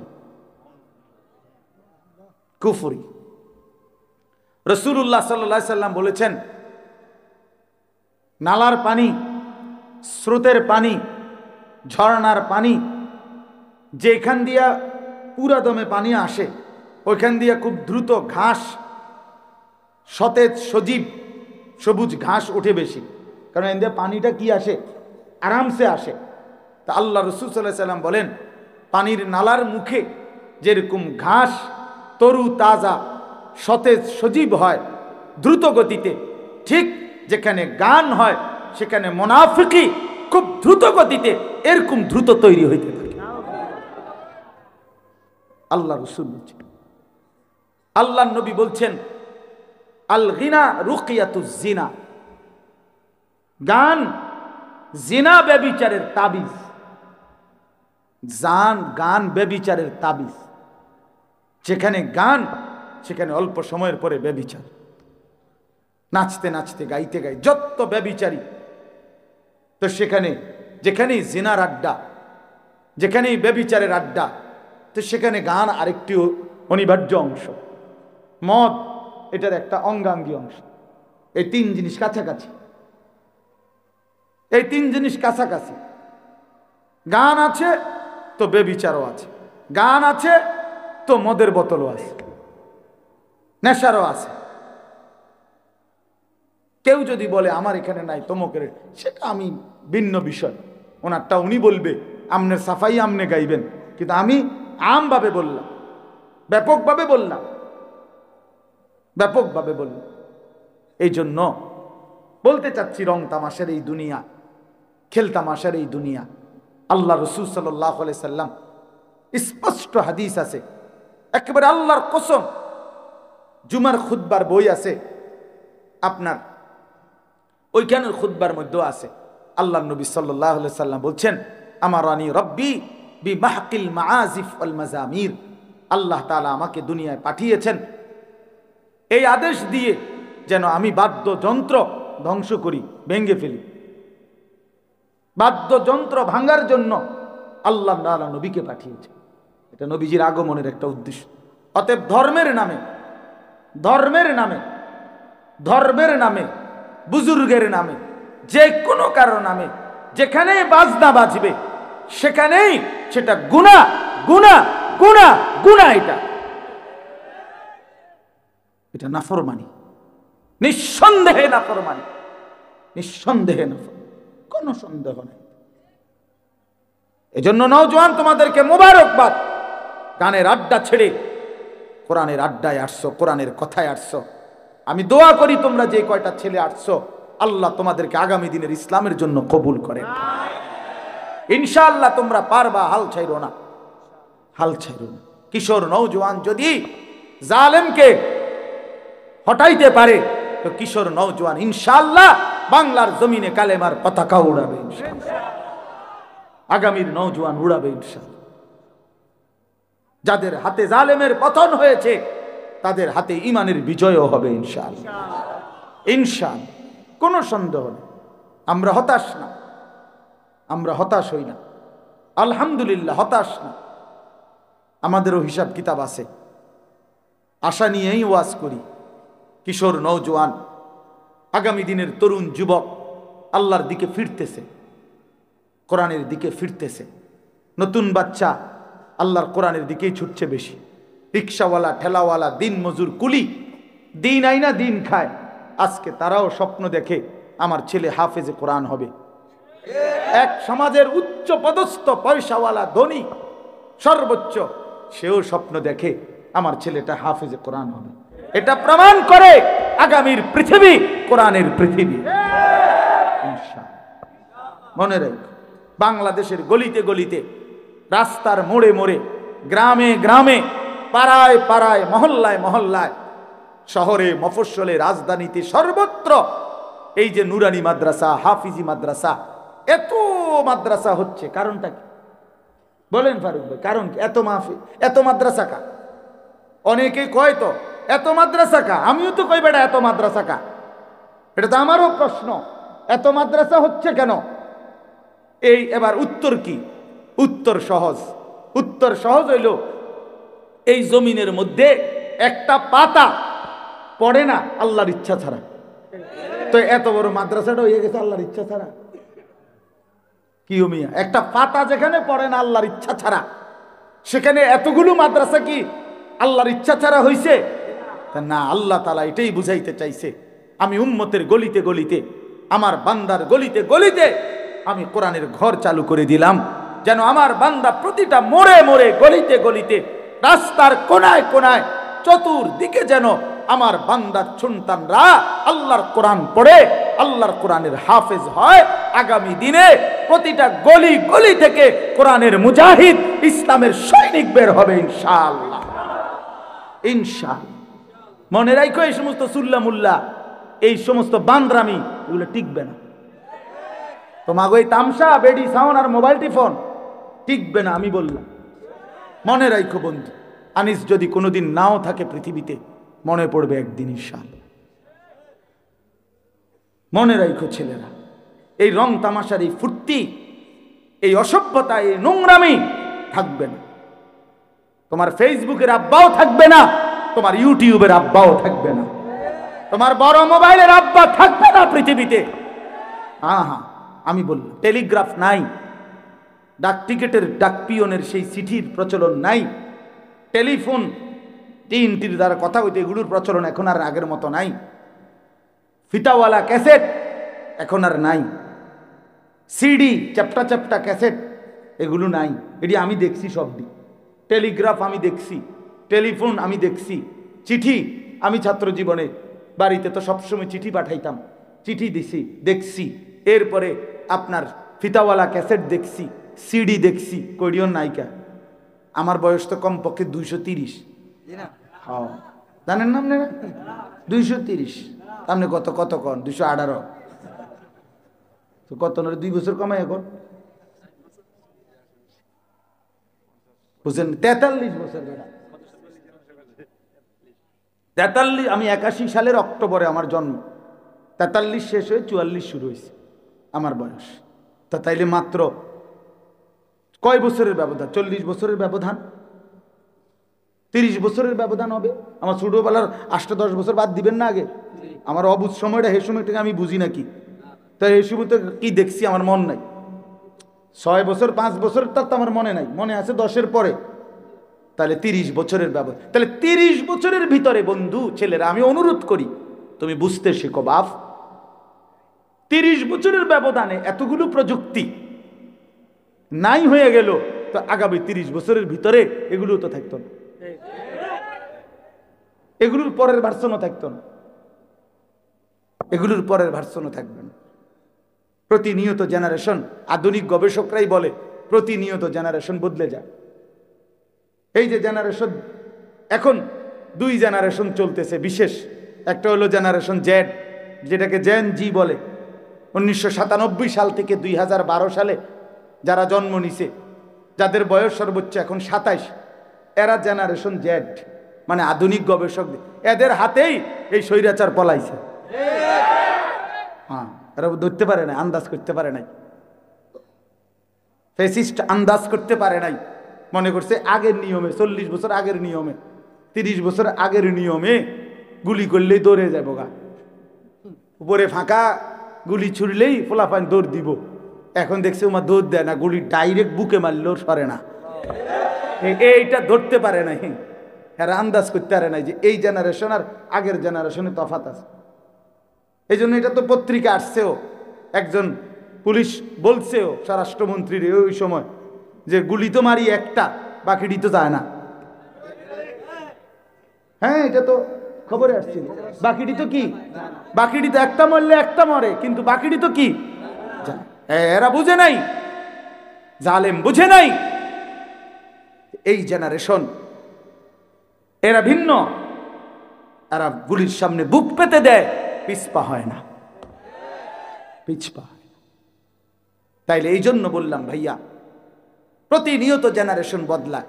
2013-র পর থেকে এখন আধুনিক গবেষকদের কথা হলো এখনকার জেনারেশন হলো জেনারেশন আলফা। এরা নতুন জেনারেশন, আরো নতুন, আরো আপডেট জেনারেশন।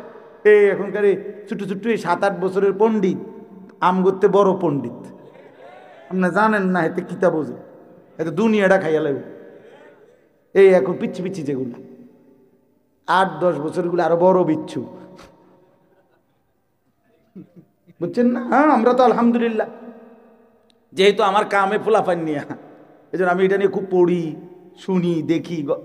হ্যাঁ, সারাক্ষণ খোঁজ খবর নেই কি হই ছেলেপেলেদেরকে নিয়ে, আর কি বলা যায়, কি করা যায়, কেমনি কি করা। এটা আমার একটা মিশন, ফিকির, আমার আশা। আল্লাহ যেটুকু হায়াত দিছে আমি আমার নওজোয়ান ছেলেদের জন্য বলে যাব ইনশাআল্লাহ, বলে যাব ইনশাআল্লাহ। তো এই জন্য বললাম যে ভাইয়া তোমাদের কাছে অনুরোধ, দোস্ত, লম্বা কথা বলতেছিলাম যে নিজেদের বিষয়ে যত্নবান হওয়া, তুমি বুঝতে শিখো, তোমাকে বুঝতে শিখো। কোরআন শরীফে আছে আল্লাহ তাআলা বলেন, ওয়ালা তাকুনু কাল্লাযীনা নাসুল্লাহা ফাআনসাহুম আনফুসাহুম। আল্লাহ তাআলা বলে, বান্দা আমাকে এই পরিমাণ ভুলে যেও না। এই কথাটা খেয়াল করো ভাই, ছেলেরা খেয়াল করো। আল্লাহ বলে, বান্দা ইমানদার তুমি আমারে এত লম্বা সময় ভুলে যেও না। বেশি দিন ভুলে গেলে একদিন আমি তোমাকে তোমার আখিরাত, পরকাল, তোমার জীবন থেকে ভুলায় দেব, আমি তোমার আত্মভোলা করে দেব।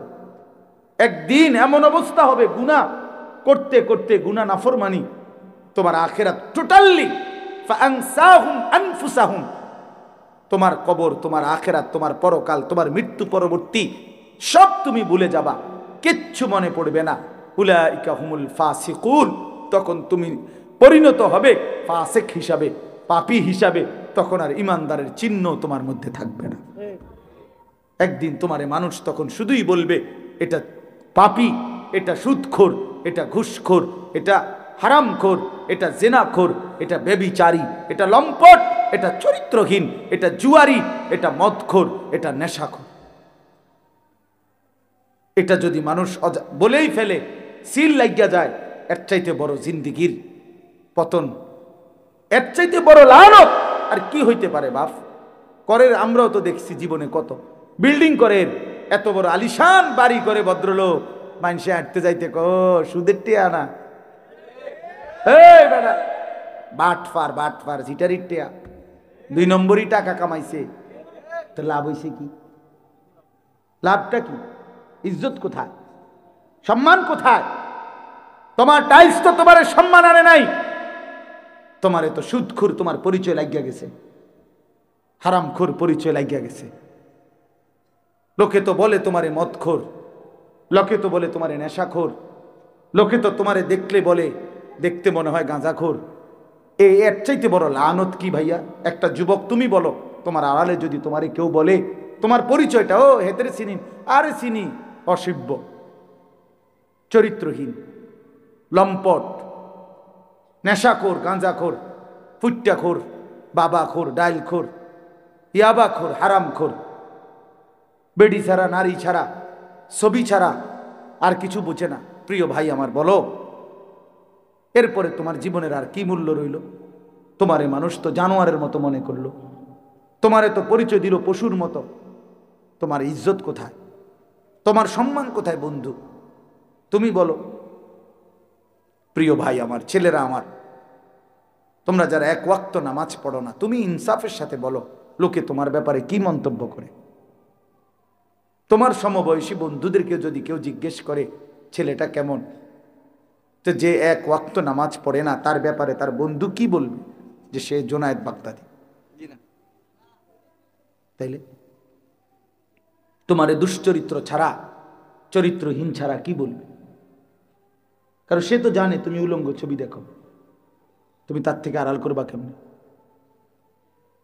হ্যাঁ, আখেরাতে তো এক ফোঁটা আড়াল করা যাবেও না। দুনিয়াতেও মানুষ বর্তমান আধুনিকতার এই জমানায় এত বেশি খতরনাক যে মানুষের জিন্দিগির একান্ত একান্ত বিষয়টা পর্যন্ত মানুষ প্রকাশ করে দেয়, উন্মোচিত হয়ে যায়। তখন মানুষ লজ্জিত হয়, বেইজ্জতি হয়। এই জন্য দোস্ত আমার, বন্ধু আমার, প্রিয় সাথী আমার, মনে রাখতে হবে কথা। আমি আজকে লম্বা বললাম, আমি যে আয়াত পড়ছি ওইটাই বলা দরকার ছিল, এটাও বলি, শুধু তর্জমা শোনাবো। কিন্তু পোশাকের উপরে আমি আজকে এতগুলো কথা বলছি। ওই আর একটা উদাহরণ বাকি ছিল, হজরত ওমর রাদিয়াল্লাহু তাআলা আনহুর কথা মনে আছে? হজরত ওমর রাদিয়াল্লাহু তাআলা আনহু 10.5 বছর মুসলমানদের খলিফা ছিলেন। কয় বছর? অর্ধ পৃথিবীর বাদশাহ ছিলেন, মুসলমানদের খলিফা ছিলেন। এই ওমর রাদিয়াল্লাহু তাআলা আনহু মসজিদে নববীতে ইমামতি করতেন। নবীজি সাল্লাল্লাহু আলাইহি সাল্লাম যেখানে ইমামতি করতেন, নবীজির পরে আবু বকর, আবু বকরের পরে এই 10.5 বছর ইমামতি করতেন তিনি, ওমর। এক লোক আবু লুকলু নামে এক কাফের ছদ্মবেশে একদিন 10.5 বছর পরে ফজরের নামাজের সময়, ফজরের নামাজে কিছুটা অন্ধকার থাকে, এই অন্ধকারের ভিতরে চাদর দিয়া নিজের ঢাইকা গোপনে, লোকেরা বোঝে নাই, সাহাবীরা টের পায় নাই, সে ছদ্মবেশে এই প্রথম কাতারে ওমর রাদিয়াল্লাহু তাআলা আনহুর কাছাকাছি নামাজে এসে দাঁড়াইছে। তার কোমরে ছিল ধারালো ছুরি। এই ফজরের নামাজ ইমামতি শুরু করছে ওমর রাদিয়াল্লাহু তাআলা আনহু, প্রথম রাকাত। এই প্রথম রাকাতে যখন ইমামতি করতেছে, সূরা ফাতিহা পড়ে শুরু করবে আরেকটা কেরাত, এই সময় এই বেঈমান কোমর থেকে ছুরি বাইর কইরা হযরত ওমর রাদিয়াল্লাহু তাআলা আনহুর কোমরে 7-8টা ছুরির ঘাই দিছে, ফটাফট দামাদাম ছুরি মারছে ওনার। খাই দিছে ছুরি দিয়েই দৌড় দিছে। তো হযরত ওমর রাদিয়াল্লাহু তাআলা আনহু, কিতাবে আছে স্পষ্ট, একটু পরে গিয়ে আইসা ওনার নারী বুড়িগুলো পর্যন্ত বের হয়ে গেছে। এইভাবে চাপ দিয়া ধইরা হযরত ওমর রাদিয়াল্লাহু তাআলা আনহু, একজন সাহাবী আব্দুর রহমান ইবনে আউফ, ওনাকে প্রথম কাতারের থেকে টান দিয়াই না ইমামের জায়গায় দাঁড় করাইছে। দাঁড় করাইয়া নিজে হাত দিয়া চাপ দিয়া ধইরা কাইত হইয়া যাইয়া পড়ে যাইতেছে। এই সময় আগে বলছে একটা কথা, আব্দুর রহমান, আগে ফজরের নামাজ শেষ করো, তারপরে আমারে ধইর। আল্লাহর কসম যুবক, আমরা কিতাবে পড়ছি, হ্যাঁ বন্ধু, কতদিন হয় ফজরের নামাজ পড়ো না, কতদিন। তোমরা কত ছেলের চেহারা দেখলে বোঝা যায় কালো চেহারা, তোমাদের বেনামাজির চেহারা কালোই থাকে, বিশ্বাস করো।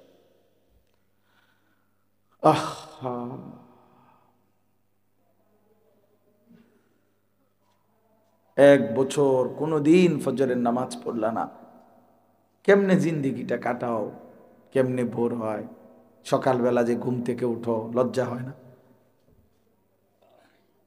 একটা বারও তো বিবেকে একদিন হলেও তো আসার কথা যে কিরে ভাই, আমি তো একজন মুসলমান, আমার তো একজন আল্লাহ আছে, আমার কি কোনোদিন আমি ফজরের নামাজ পড়বো না? এত পাষাণ, এত নির্মম মুসলমানের কলিজা এত শক্ত হয় কেন? কি পরিমাণ কাঁদছে নবী আমাদের জন্য, ফজরের পর্যন্ত সারাটা রাত আমাদের জন্য কাঁদছে। যার জন্য সারা রাত কাঁদলেন সে ফজরের নামাজে সেজদা দেয় না। তো ওমর রাদিয়াল্লাহু তাআলা আনহু বললেন, আব্দুর রহমান, আগে ফজরের নামাজ শেষ করো, তারপরে আমারে ধৈর, আমারে ধৈর না। কিতাবে আছে কাঁটা মুরগির মতো ওমর তরফাইছে, রক্তে ব্যথায়, কিন্তু সাহাবীরা আগে ফজরের নামাজ পড়ছে। এরপরে ওনারে ধরাধরি করে ঘরে নিয়ে গেছে, চৌকির মধ্যে শোয়াইছে।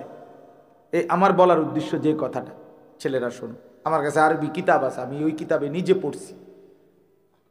এই ছেলেরা ধরাধরি করে, আরে লোকেরা ওনারে যখন ঘরে নিয়ে গেছে, চৌকিতে শোয়াইছে, তখন ছোট্ট কামরা, তো লোকজন 10 জন 5 জন 4 জন করে করে দলে দলে লোক আসতেছে, দেখতেছে, কাঁদতেছে। মানুষের মধ্যে খবর হয়ে গেছে না যে আমিরুল মুমিনিন রে কি করছে, ছুরি মারছে। দলে দলে মানুষ ছুটে ছুটে আসতেছে।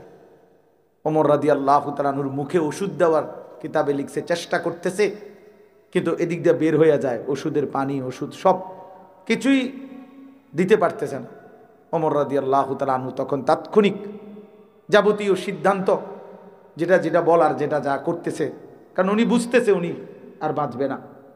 এই সময় প্রিয় ভাই, স্পষ্ট কিতাবে লিখছে এক যুবক এই অন্যদের সাথে সেও ভিতরে ঢুকছে ওমর রাদিয়াল্লাহু তাআলাকে দেখার জন্য, যে আহত হয়েছে, যে এখনো তো মারা যায় নাই। এই সময় ওমর রাদিয়াল্লাহু তাআলা শেষ অবস্থা, আপনার রূহ যাবে যাবে, আল্লাহর কসম কিতাবে আছে, ওই যুবক যখন ঢুকছে ওমর রাদিয়াল্লাহু তাআলা তার দিকে তাকাইছে, দেখছে যে তার পায়ের লুঙ্গিটা টাকনুর নিচে। আল্লাহর কসম, ওমর এই অবস্থায়ও সাথে সাথে বলে উঠছে যে ইরফা ইজারাক, যুবক তোমার লুঙ্গি উপরে উঠাও। এই কথাইটা বলার জন্য বলছি, তোমার লুঙ্গি উপরে উঠাও। আমি দুনিয়া থেকে বিদায় নিচ্ছি, তবে আমার রসুলের সুন্নাত আমার চোখের সামনে পালন করবে না, আমি এটা মেনে নিতে যাইতে পারি না। এই জন্য এই শেষ মুহূর্তে তিনি বললেন ইরফা ইজারাক, তোমার লুঙ্গি উঠাও, তোমার লুঙ্গি টাকনুর নিচে। তাইলে প্রিয় ভাই, বিষয়টা কতটা গুরুত্বপূর্ণ, আজকে আমরা এটাকে কিছুই মনে করি না। আজকে আমরা এটাকে কিছুই মনে করি না। আমরা এতবার শুনছি আলেমদের মুখে যে আল্লাহ নবী সাল্লাল্লাহু আলাইহি সাল্লাম বলছেন মা আসফালা মিনাল কাবাইনি মিনাল ইজার ফাহুয়া ফিন্নার, টাকনুর নিচে যেই অংশ যাবে কাপড়ের সেটা জাহান্নাম। তো এতবার নবীজি বললেন, আল্লাহ রাসূল সাল্লাল্লাহু আলাইহি ওয়াসাল্লাম বলেন ওই ব্যক্তির দিকে আল্লাহ তাআলা হাসরের ময়দানে তাকাবে না, এই যার লুঙ্গি পায়জামা টাকনুর নিচে। আল্লাহর কসম নবী বলছে, আল্লাহ তাআলা লা ইয়ানজুরু ইলাইহি, তার দিকে হাসরের দিন তাকাবে না। তো আল্লাহ যদি না তাকায়, তুমি নাফরমানকে মুক্তি দিবে কে? তোমারে মুক্তি দিবে কে? এই জন্য আজকে নিয়ত করো। কথাটা যেহেতু প্রসঙ্গ কেন জানি হয়ে গেল, পোশাকের উপরেই এতগুলো কথা বলে ফেললাম। আমরা ওয়াদা করি আজকে, তোমরা কমপক্ষে যারা আসছো, আমি তোমাকে ভীষণ মহব্বত করি, তোমরাও আমারে মহব্বত করো, আমি জানি এটা। ভালোবাসার এই দাবিতে চলো আজকে এই কুয়াশার অন্ধকার রাতে নিয়ত করি যে আমরা আমাদের পোশাক ইসলামী বানাবো, এবং টাকনুর নিচে লুঙ্গি পায়জামা প্যান্ট পরবো না ইনশাআল্লাহ। কি পরবা না কও, কি কও, এটা কও, কথা এটা কও যে টাকনুর নিচে লুঙ্গি প্যান্ট পায়জামা পরবো না, এটা পুরোটা কও। ছেলেরা বলো, দিল থেকে বলো, বাপ তুমি পারবা ইনশাআল্লাহ। নওজোয়ান পারে, সব পারবে ইনশাআল্লাহ।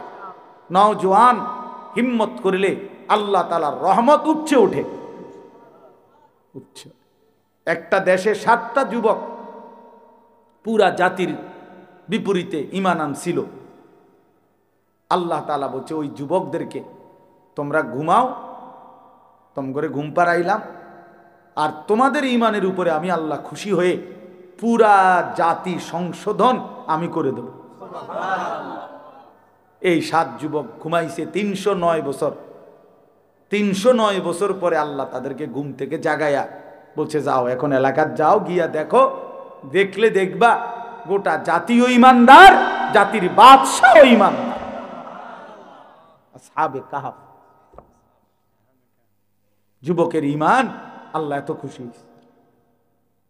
মক্কাবাসী শুনতে চাইছে নবীজির কাছে কিচ্ছা, যে নবী, আল্লাহ নবীর কাছে বলছে আসহাবে কাহফের ঘটনাটা বলো। নবীজিকে বলছে, আল্লাহ তাআলা জিবরাইল পাঠাইয়া বলতেছে বন্ধু ঘটনাটা আমি কই, নাহনু নাকুসসু আলাইকা নাবাআহুম বিল হক, আপনার কাছে পুরো ঘটনা সঠিকভাবে আমি কই, আগে আমি কই। ইন্নাহুম ফিতয়াতুন, ঘটনাটা হইল তারা ছিল কয়েকজন যুবক। কথা শুরুই করছে, ঘটনার শুরু। ইন্নাহুম ফিতয়াতুন, তারা ছিল কয়েকজন যুবক, মানে যেন কথাটা কইছেই আল্লাহ বড় মহব্বত। তারা ছিল আমার কিছু প্রিয় যুবক বান্দা। আমানু বিরাব্বিহিম, যারা আমার উপরে ঈমান আনছিল। ওয়াজিদনাহুম হুদান, আমি আল্লাহ তাদের ঈমানের বরকতে, তাদের হেদায়েতের যোগ্যতা আমি আরো বাড়িয়ে দিলাম। ওয়ারাবাতনা আলা কুলুবিহিম, ঈমান তাদের কলজার মধ্যে শক্ত রশি দিয়া মজবুত করে বেঁধে দিলাম, গাঁটটি বাইন্ধা দিছি ঈমান।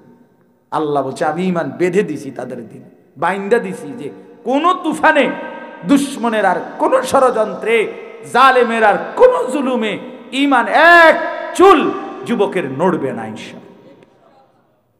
তুমি এমন ঈমানদার হও, তুমি এমন যুবক হও, আল্লাহ তাআলা আমাদের সন্তানদেরকে কবুল করে নেন। আমাদের বাবারা, বয়স্ক বাবারা, আপনারা দোয়া করে দেন ওদেরকে। কোন চাচা আপনারা দোয়া করছেন কিনা ছেলে করে? দোয়া করেন। আপনারাও কুদ্দুর কইয়েন, কিছু মুরব্বী আছেন যারা জিন্দিগিটা চাচা সাদো আন্ডারে দিয়ে দিছেন। কিছু বয়স্ক চাচা তারা সাদোয়ানদের সাথে একটা চুক্তি করে নিছে, সমঝোতা চুক্তি।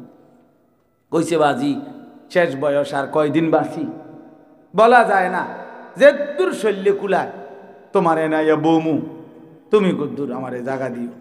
তো এই তো কইছে আর বইয়েন হাজারা চাচা আমনে আমার এনে বইয়েন, এই শিক্ষণ একটা টুল, হ্যাঁ কদ্দুর বালা কোনো টুলও না, চিকন একটা টুলের মধ্যে ঘন্টার পর ঘন্টা বইয়া বইয়া এই বিড়ি খায়, বন খায়, চা খায়, এই নিজে গপ করে, মানুষের গপ শুনে, নিজেও গিবত করে, মানুষের গিবতও শুনে, আর জেদ্দুর শল্যকুলা টেলিভিশনে বেডিতে নাচ দেখে। কি অসভ্য মানুষ, এমন বুড়া, অসভ্য বুড়া। হ্যাঁ হ্যাঁ, যদি বলেন লজ্জা লাগছে তাহলে ছেড়ে দেন আজকে, আপনি আজকেই নাফরমানি ছেড়ে দেন। যদি বলেন হুজুর বুড়া মানুষের এত বড় কথা বলেন, আপনি কিসের বুড়া? বেড়ি খান এখনো আপনি অনবিড়ি খান কেন? আপনি গুনাহ ছাড়বেন কোন দিন মিয়া? আপনার লজ্জা হবে কোন দিন? আপনার নাতি আপনার থেকে শিখবে কোন দিন? আপনার ছেলে আপনার থেকে শিখবে কোন দিন? আপনার আখলাক ভালো হবে কোন দিন? তাইলে আপনি অনগাইলেন, সুদের টিয়া গনেন, আপনি সরব নাই মিয়া। এই জন্য সোজা কথা, ইনসাফ করেন। 60 বছরও কি আখেরাত মনে পড়ে নাই? 60 বছরও কি গুনাহ ছাড়ার টাইম হয় নাই? 60 বছরও বিড়ি সিগারেট, 60 বছরও চা দোকান, 60 বছরও টেলিভিশন। আস্তাগফিরুল্লাহ আস্তাগফিরুল্লাহ। গুনাহ ছাড়বে কোন দিন? তাইলে কোন দিন নাফরমানি ছাড়বে? কবর কি খামখেয়ালি? আখেরাত কি মামুর বাড়ি মিয়া? জান্নাত কি? জান্নাত আমনের ফুতে বিদেশ থেকে 10,000 দিছে, মসজিদে দিছেন, জান্নাত ক্লিয়ার। হ্যাঁ, জান্নাত আমনের মামুর বাড়ি। আপনি 10,000 দিয়ে বেহেশতে যাবেন গা? মসজিদে ফ্যান দুইয়ান দিছে, ওটা বেহেশত। আরে বাপরে, আরে বাপরে, বেহেশত কি?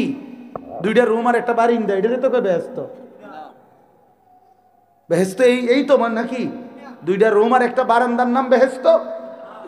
এত বড় সাম্রাজ্য মালিক যাকে দিবে সবচেয়ে ছোট জান্নাত, আল্লাহ রসুল বলছে 10 দুনিয়া বরাবর।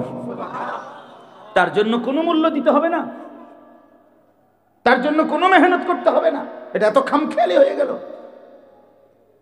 মাফ করে দিয়েন চাচারা, জিদ করে আমার লগে গুনাহ ছেড়ে দেন। যা বেটা হুজুর, বেটা এত বড় কথা কইছ বেটা, গেলাম না চা দোয়ানে। আমি তো কই চাচা, আপনি শরীরের একটা সেতো ডোক, আপনি জিদ করে কালকে চা দোয়ানে যাইয়েন না।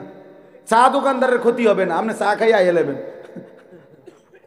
আপনি বেডি চাইয়েন না, টেলিভিশন দেখেন, আপনি বিড়ি খানা ছাড়েন। বিড়ি জাহান্নামের খাবার, সরাসরি জাহান্নামীদের খাবার। কোরআন শরীফে আছে জাহান্নামীদের খাবারের বৈশিষ্ট্য লা ইউসমিনু ওয়ালা ইউগনি মিন জু। জাহান্নামীদের খাবার আল্লাহ বলছে এটার কোনো পুষ্টি হয় না এবং এটার দ্বারা ক্ষুধাও নিবারণ হয় না। বিড়ি সিগারেট অবিকল এরকম, এটার দ্বারা শরীরের কোনো পুষ্টি হয় না এবং ক্ষুধাও নিবারণ হয় না। অতএব এটা জাহান্নামীদের খাবার। নাকে মুখে ধোঁয়া ছাড়ে, আগুন ছাড়ে, এটা বুঝে একটা কিছু হইতে পারে? এটা আমার সর্বোচ্চ বুঝাইয়ে দূর। এবারে হয়তো আগের থেকে প্র্যাকটিস করতেছে। হ্যাঁ, মানে আগের থেকে আগুনের একটা অভ্যাস থাকলে পরে যখন ফুল আগুনে ডুববে এটার দ্বারা সুবিধা হবে। একটু জানা আমার তো কিছুটা অভ্যাস আগের থেকেই আছে, আর নাহলে অনেক একটু বাড়াইয়া দিছে আর আগুনে। এজন্য এটা লজ্জার বিষয়, শরমের বিষয়, হায়ার বিষয়। এটা বিড়ি সিগারেটের এই বদভ্যাস একেবারেই অপছন্দনীয় অভ্যাস। বাবা নওজোয়ান মাঝ বয়সী আপনারাও ছেড়ে দেন। কেমনে দাঁড়াবেন? রাসূলুল্লাহ সাল্লাল্লাহু আলাইহি সাল্লাম, প্রিয় ভাই নবী সাল্লাল্লাহু আলাইহি সাল্লাম 63 বছরের জীবনে কোনোদিন তিনি দুর্গন্ধ পছন্দ করতেন না। নবী সাল্লাল্লাহু আলাইহি সাল্লাম ঘামের গন্ধ সহ্য করতেন না, কাঁচা পেঁয়াজ কাঁচা রসুনের গন্ধ সহ্য করতেন না। নবী সাল্লাল্লাহু আলাইহি সাল্লাম বলছে 3টি জিনিস দুনিয়াতে আমার সবচেয়ে প্রিয়। আহাব্বুল আশিয়া ইলাইয়া সালাসা, 3 জিনিস আমি নবীর কাছে দুনিয়াতে সবচেয়ে প্রিয়। এর মধ্যে 1 নাম্বার হলো আত্তিব, সুগন্ধি আতর। 1 নাম্বার নবীজির প্রিয় ছিল। নবী সাল্লাল্লাহু আলাইহি সাল্লাম সরওয়ারে দু আলম যে রাস্তা দিয়ে হাঁটতেন, একটু পরে কেউ আসলে বুঝতো মুহাম্মদ আরবি এই রোড দিয়ে গেছেন। কেমনে বুঝতো? মেশকের গ্রানে সুগন্ধিতে সবাই আন্দাজ করত নবী আরবি এদিক দিয়ে গেছেন। আল্লাহ নবীর ঘাম মোবারকের দিকে সাহাবীরা অপেক্ষায় থাকতো। পবিত্র ঘামের 1 ফোঁটা ঝরলে সেইটুকু ঘাম নিয়ে তারা আতর মেশক হিসাবে ব্যবহার করত। এত সুগন্ধিময় যিনি, তার সামনে সুপারিশের জন্য এই বিড়িওয়ালা মুখ লইয়া কেমনে দাঁড়াবেন? কথা বলেন না কেন? হ্যাঁ, হাসরের ময়দান কি সুপারিশের কোনো নিয়ম কানুন নাই? অনেকেই না না নিয়ম কানুন না, অনেকেই বুঝছে আমি আমার গুনাহ আমি করতে থাকি, নবী আছে গেলেই জান্নাত। আরে বাপরে, এটা কে বললো বলেন? আপনি কইছেন তো কে কইল জিগার আপনি নাই করে আপনি জিগার না কেন কথা বলেন রাসূলুল্লাহ সাল্লাল্লাহু আলাইহি সাল্লাম যে সুপারিশ করবে এটার কি কোনো নিয়ম কানুন নাই কথা বলেন না কোনো আইন কানুন আসেনি তো তাইলে অবশ্যই আইন কানুন আছে অবশ্যই নিয়ম কানুন আছে নিয়ম কানুন থাকবে না কেন বিধিনিষেধ থাকবে না কেন নবী বুঝি বলছে উম্মত তুমি মৃত্যু পর্যন্ত আল্লাহর নাফরমানি করতে থাকো আমি তোমারে বেহেশত দিব এটারই সুপারিশ তা আপনারা কি বুঝলেন অনবরত মিথ্যা অনবরত অন্যায় এটা তো ঠিক না বাবা এটা তো ঠিক না আপনাদের কাছে আমি অনুরোধ করলাম রাসূলুল্লাহ সাল্লাল্লাহু আলাইহি সাল্লাম নিয়ত তো আসিল ওমর ফারুক ভাইয়ের কারণে মানে নরম কইতাম ফাইলামে দোনা শক্ত হয়ে গেছে মাফ করে দিয়েন আল্লাহ তাআলা আমাদের দিল বদলায় দেন আল্লাহ তাআলা আমাদের জিন্দেগি বদলায় দেন যুবক ভাই আল্লাহ তাআলার নবী সাল্লাল্লাহু আলাইহি সাল্লাম মানুষকে কালেমার দাওয়াত দিতে গিয়ে 40 বছর বয়সে খুব পেরেশান ছিলেন এই শেষ করে দিচ্ছি প্রিয় ভাই আল্লাহর নবী সাল্লাল্লাহু আলাইহি সাল্লাম ভাবতেছিলেন হায় মাওলা আপনি আমারে এই সারা পৃথিবীর মানুষের ইসলাহ সংশোধনের দায়িত্ব দিলেন কিন্তু চারদিকে তাকাইয়া নবী দেখে হায় হায় মানুষের মধ্যে সমস্ত নাফরমানি 16 আনা চুরি ডাকাতি জিনা ব্যভিচার মদ জুয়া খুন ধর্ষণ নারী নির্যাতন ছিনতাই রাহাজানি কুফর শিরিক মূর্তি পূজা সব 100 ঠিক না যখন নবীজি কালেমার দাওয়াত শুরু করছেন তখনকার পরিবেশটা কেমন ছিল সকলেই কি জঘন্যতম পাপে লিপ্ত তো নবীজি সাল্লাল্লাহু আলাইহি সাল্লাম ভীষণভাবে চিন্তিত হয়ে গেলেন হায় হায় আমি কেমনে শুরু করুম কোনান দিয়ে দৌড়মু আগে চোরেরই ঠিক করবো না ডাকাইতেরে আগে ঠিক করবো কোন দিক দিয়া দৌড়মু লাইন সব তো পাপে ভরা জাহিলিয়াত অন্ধকার তো এই সময় নবী সাল্লাল্লাহু আলাইহি সাল্লামের চিন্তা পেরেশানি মনে হয় যেন কোমর বাঁকা হয়ে যাচ্ছে অর্থাৎ টেনশনে মানে বুঝাইতে চাইতেছে একদম অস্থির হয়ে যাচ্ছে নবী আহা আমি কি করব আবার আল্লাহ বলে দিছে ফাস্তাকিম কামা উমিরতা আপনাকে যে আদেশ করছি এক চুল নড়বেন না আপনার মেহনত চালায় যাবেন সুখে দুঃখে আপনারে মূল্যায়ন করুক আর অবমূল্যায়ন করুক পাথর মারুক আর ঢিল মারুক আপনার জিম্মাদারি থেকে আপনি এক চুল নড়বেন না এবার প্যারেশানিটা বুঝি একে তো সদর বদর মানুষ বেশি সব আবার কইছে লোরন সরন যাইতো না করতেই হবে এটা তাহলে কেমন ভারী বোঝা নবীজির কাঁধে তো আল্লাহ তাআলা বলছে বন্ধু আপনি কাজটা শুরু করেন সিদ্ধান্ত নেন করবেন আপনি শুরু করেন আপনার কাজটাকে সহজ করার জন্য যা যা প্রসেসিং করতে হয় সব আমি আল্লাহ করে দেব এই 1 নাম্বার আলাম নাশরাহ লাকা সাদরাক আমি আপনার দিল আপনার ভেতর অন্তরাত্মার ভিতরে ঈমান ইলম হিকমত তাকওয়া বীরত্ব হিম্মত ইস্তেকামাত আর্থিক যত অন্তরের আভ্যন্তরীণ যত গুণ দরকার আমি সব আপনার অন্তরে 16 আনা ভরে দেব আলাম নাশরাহ লাকা সাদরাক আপনার দিল খুলে দেব দেখবেন আপনি জমিনে বসে আরশে আজিম দেখবেন রাসূলুল্লাহ সাল্লাল্লাহু আলাইহি সাল্লাম তো দেখছেন মদিনার জমিন এখানে পাথরের আঘাত থেকে আলো বের হইছে নবী বলছে এই আলোতে আমি দেখতেছি রোম মুসলমানদের হাতে বিজয় হবে কোথায় মদিনা কোথায় রোম ইটালি এভাবে দেখছে তার মানে আল্লাহ তাআলা তার দিল প্রশস্ত করে দিয়েছেন ওয়াযা'না আনকা বিজরাক আল্লাযী আনকাদা যাহরাক আল্লাহ বলে যে বোঝা আপনার কাঁধে চাপ ছিল আপনার কোমর বাঁকা করে দিছিল আমি নিজে আপনার সেই বোঝা হালকা করে দিয়েছি অর্থাৎ আপনি শুরু করছেন ইমানদার হইতে শুরু করছে 1 জন 2 জন 3 জন করে করে মুসলমান হচ্ছে আপনার বোঝা হালকা হইতেছে লোক আপনার দিকে আসতেছে করতে থাকেন বলতে থাকেন একদিন দেখবেন 20 বছরের মাথায় আমি আল্লাহ বললাম আল্লাহ জানায় দিছে এই অল্প কয়দিন পরে মক্কা বিজয় হবে এরপরে দেখবেন 20 বছরে মুসলমান হইছে যা 1 বছরে 6 মাসের 3 মাসে তার চাইতে বেশি দলে দলে ওয়ারাআইতান নাসা ইয়াদখুলুনা ফি দীনিল্লাহি আফওয়াজা, দলে দলে দলে দলে মানুষ আল্লাহর কোরআনের দিকে, দ্বীনের দিকে, আল্লাহর দ্বীনের দিকে ঢুকতে থাকবে। এই আল্লাহ বলেন আমি আপনার বোঝা হালকা করে দিয়েছি। বিষয়টা তো আমি আসি আমনেরে ছাইরা দিয়া মাঠে, আমি তো গেছি গানা, কথা বোঝেন নাই? আমি তো আছি বন্ধু, আমি আছি। 3 নাম্বার ওয়ারাফা'না লাকা যিকরাক, বন্ধু আমি জানি সারাদিন আপনারে অনেকে ব্যঙ্গ করে, বিদ্রুপ করে, আপনারে কখনো বলে পাগল, কখনো বলে কবি, কখনো বলে জাদুকর, কখনো বলে নির্বোধ, আহমক, ইত্যাদি ইত্যাদি কত মন্দসন্দ কয়। আপনার দিলটা ভাঙ্গা যায়, মনটা কষ্ট লাগে। আপনারে বলি বন্ধু ওয়ারাফা'না লাকা যিকরাক, এই সমস্ত মানুষের এই সমস্ত শব্দ দিয়ে আপনি ঘাবড়াবেন না, বরং আমি আল্লাহ ওয়াদা দিলাম আমার সমস্ত মখলুকাতের ঊর্ধ্বে আমি আল্লাহর পরে সর্বোচ্চ মর্যাদা সম্মান আপনার আমি উঠায় দেব। এই জন্য মেরাজে নিয়া আরশ আজিমের উপরে উঠাইয়া আল্লাহ বলছে দোস্ত নিচের দিকে একটু তাকান।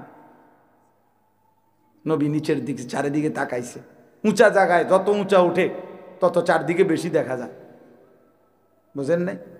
কুমিল্লা জেলায় যখন সর্বপ্রথম 6 তলা বিল্ডিং হয়েছে আমাদের কুমিল্লায় সালাউদ্দিন হোটেলের পাশে, প্রথম আমরা তখন স্কুলে 4 বা 5 পড়ি, আমরা এই প্রতিদিন বিকালে চাইতে যাইতাম 6 তলা বিল্ডিং, আর দারোয়ানের কাছে বলতাম ভাই ভাই কিন্তু ছাদে উঠুক, মানে ছাদে উঠোনে লেগে এটা রে এত বেটারের কাছে কাকুতি মিনতি করতাম, ভাই কুদ্দুর উঠতে দেন না, ছাদে উঠুক।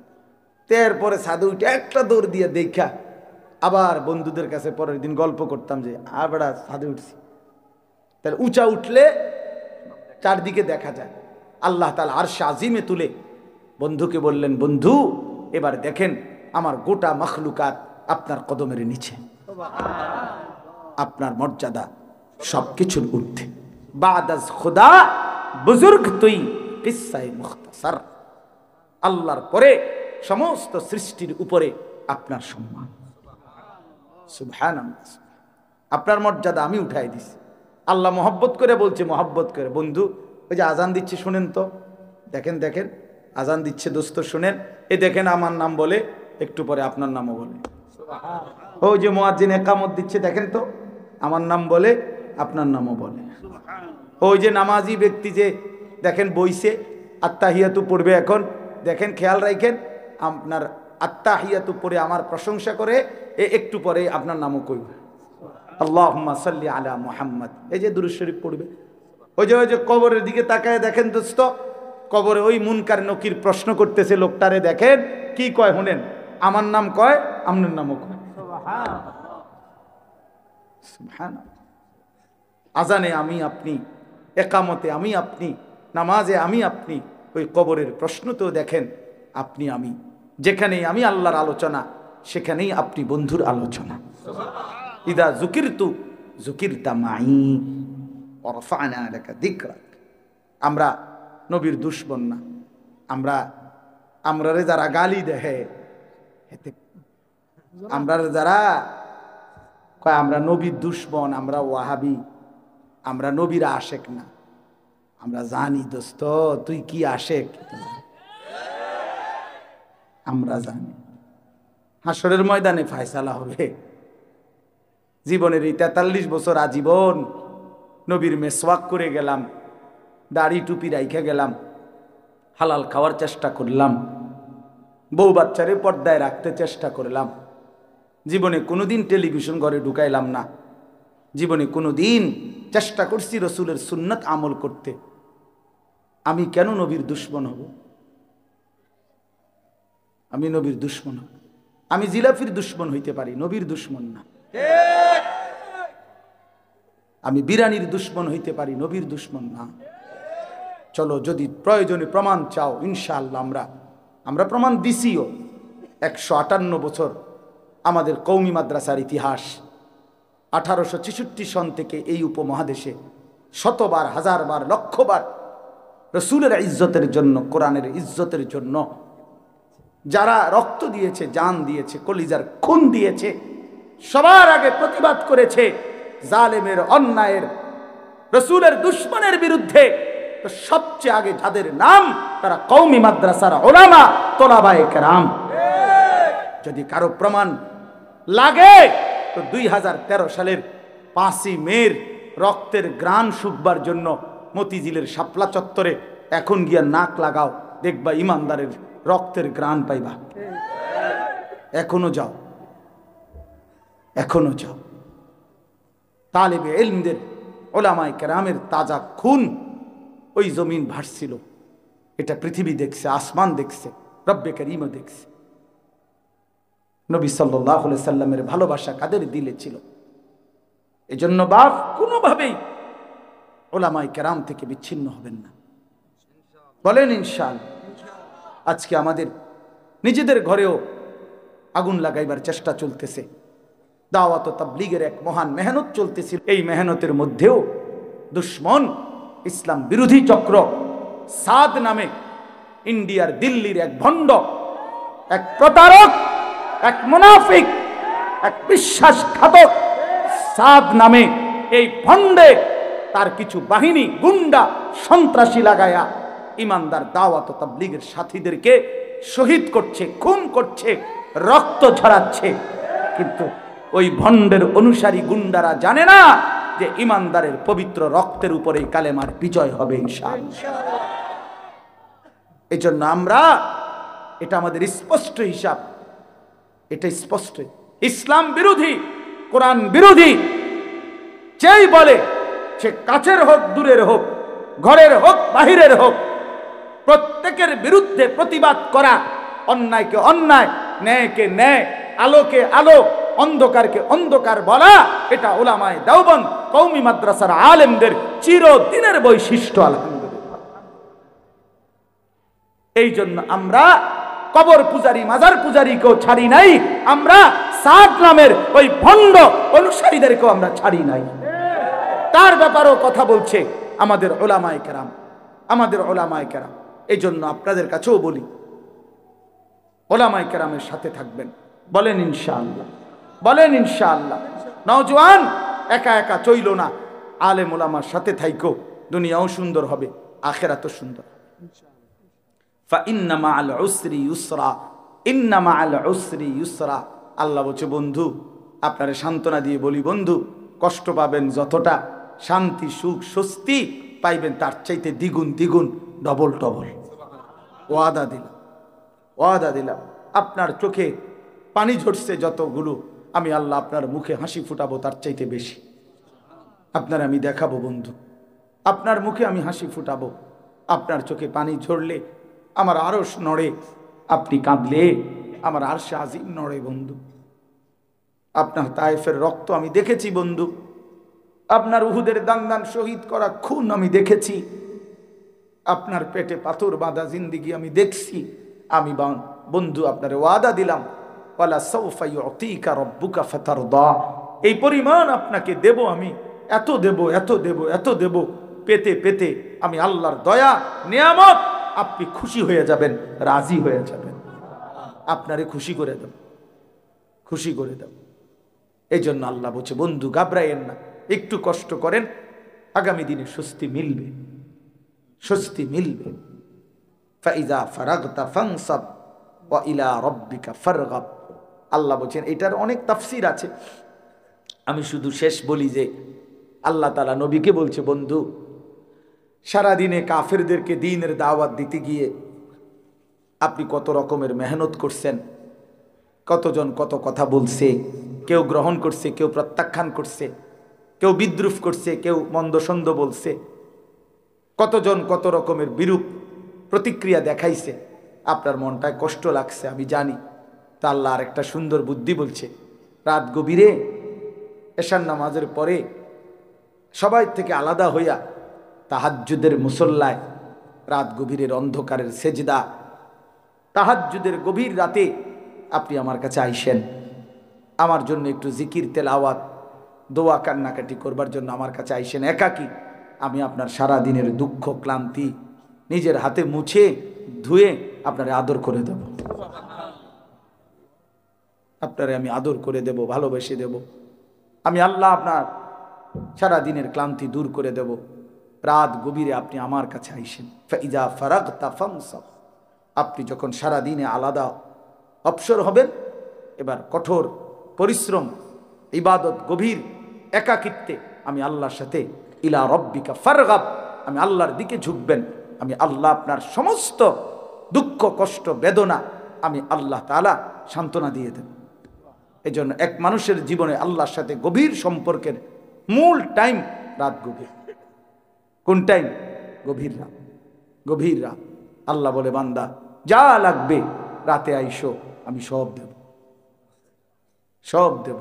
রাত গভীরে আমি মাওলা তোমারে দেওয়ার জন্য প্রথম আসমানে নাইমা আসি, তুমি চাইলেই আমি ভরপুর দিয়ে দেব।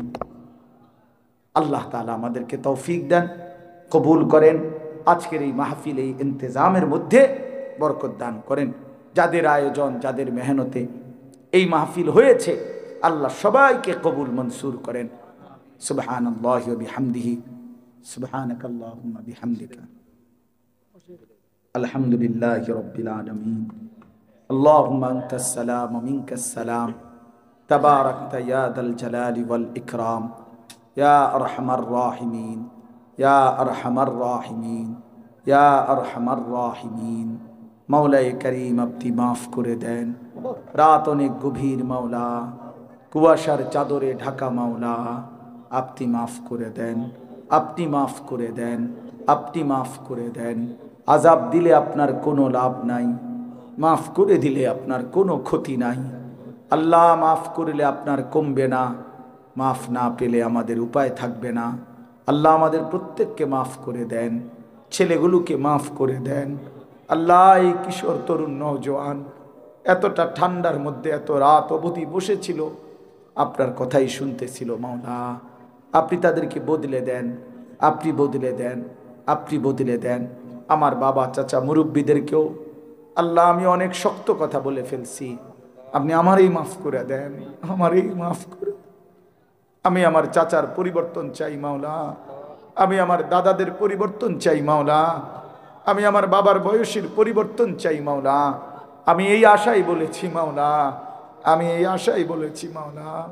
আমি যুবকের সেজদা চাই মাওলা, আমি বাবার তসবিহ চাই মাওলা।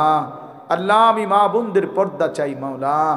আল্লাহ আপনি কবুল করেন, আপনি কবুল করেন, আপনি কবুল করে নেন। সমস্ত কবরবাসীদেরকে মাফ করে দেন, কিয়ামত পর্যন্ত কবরের আযাব মাফ করে দেন।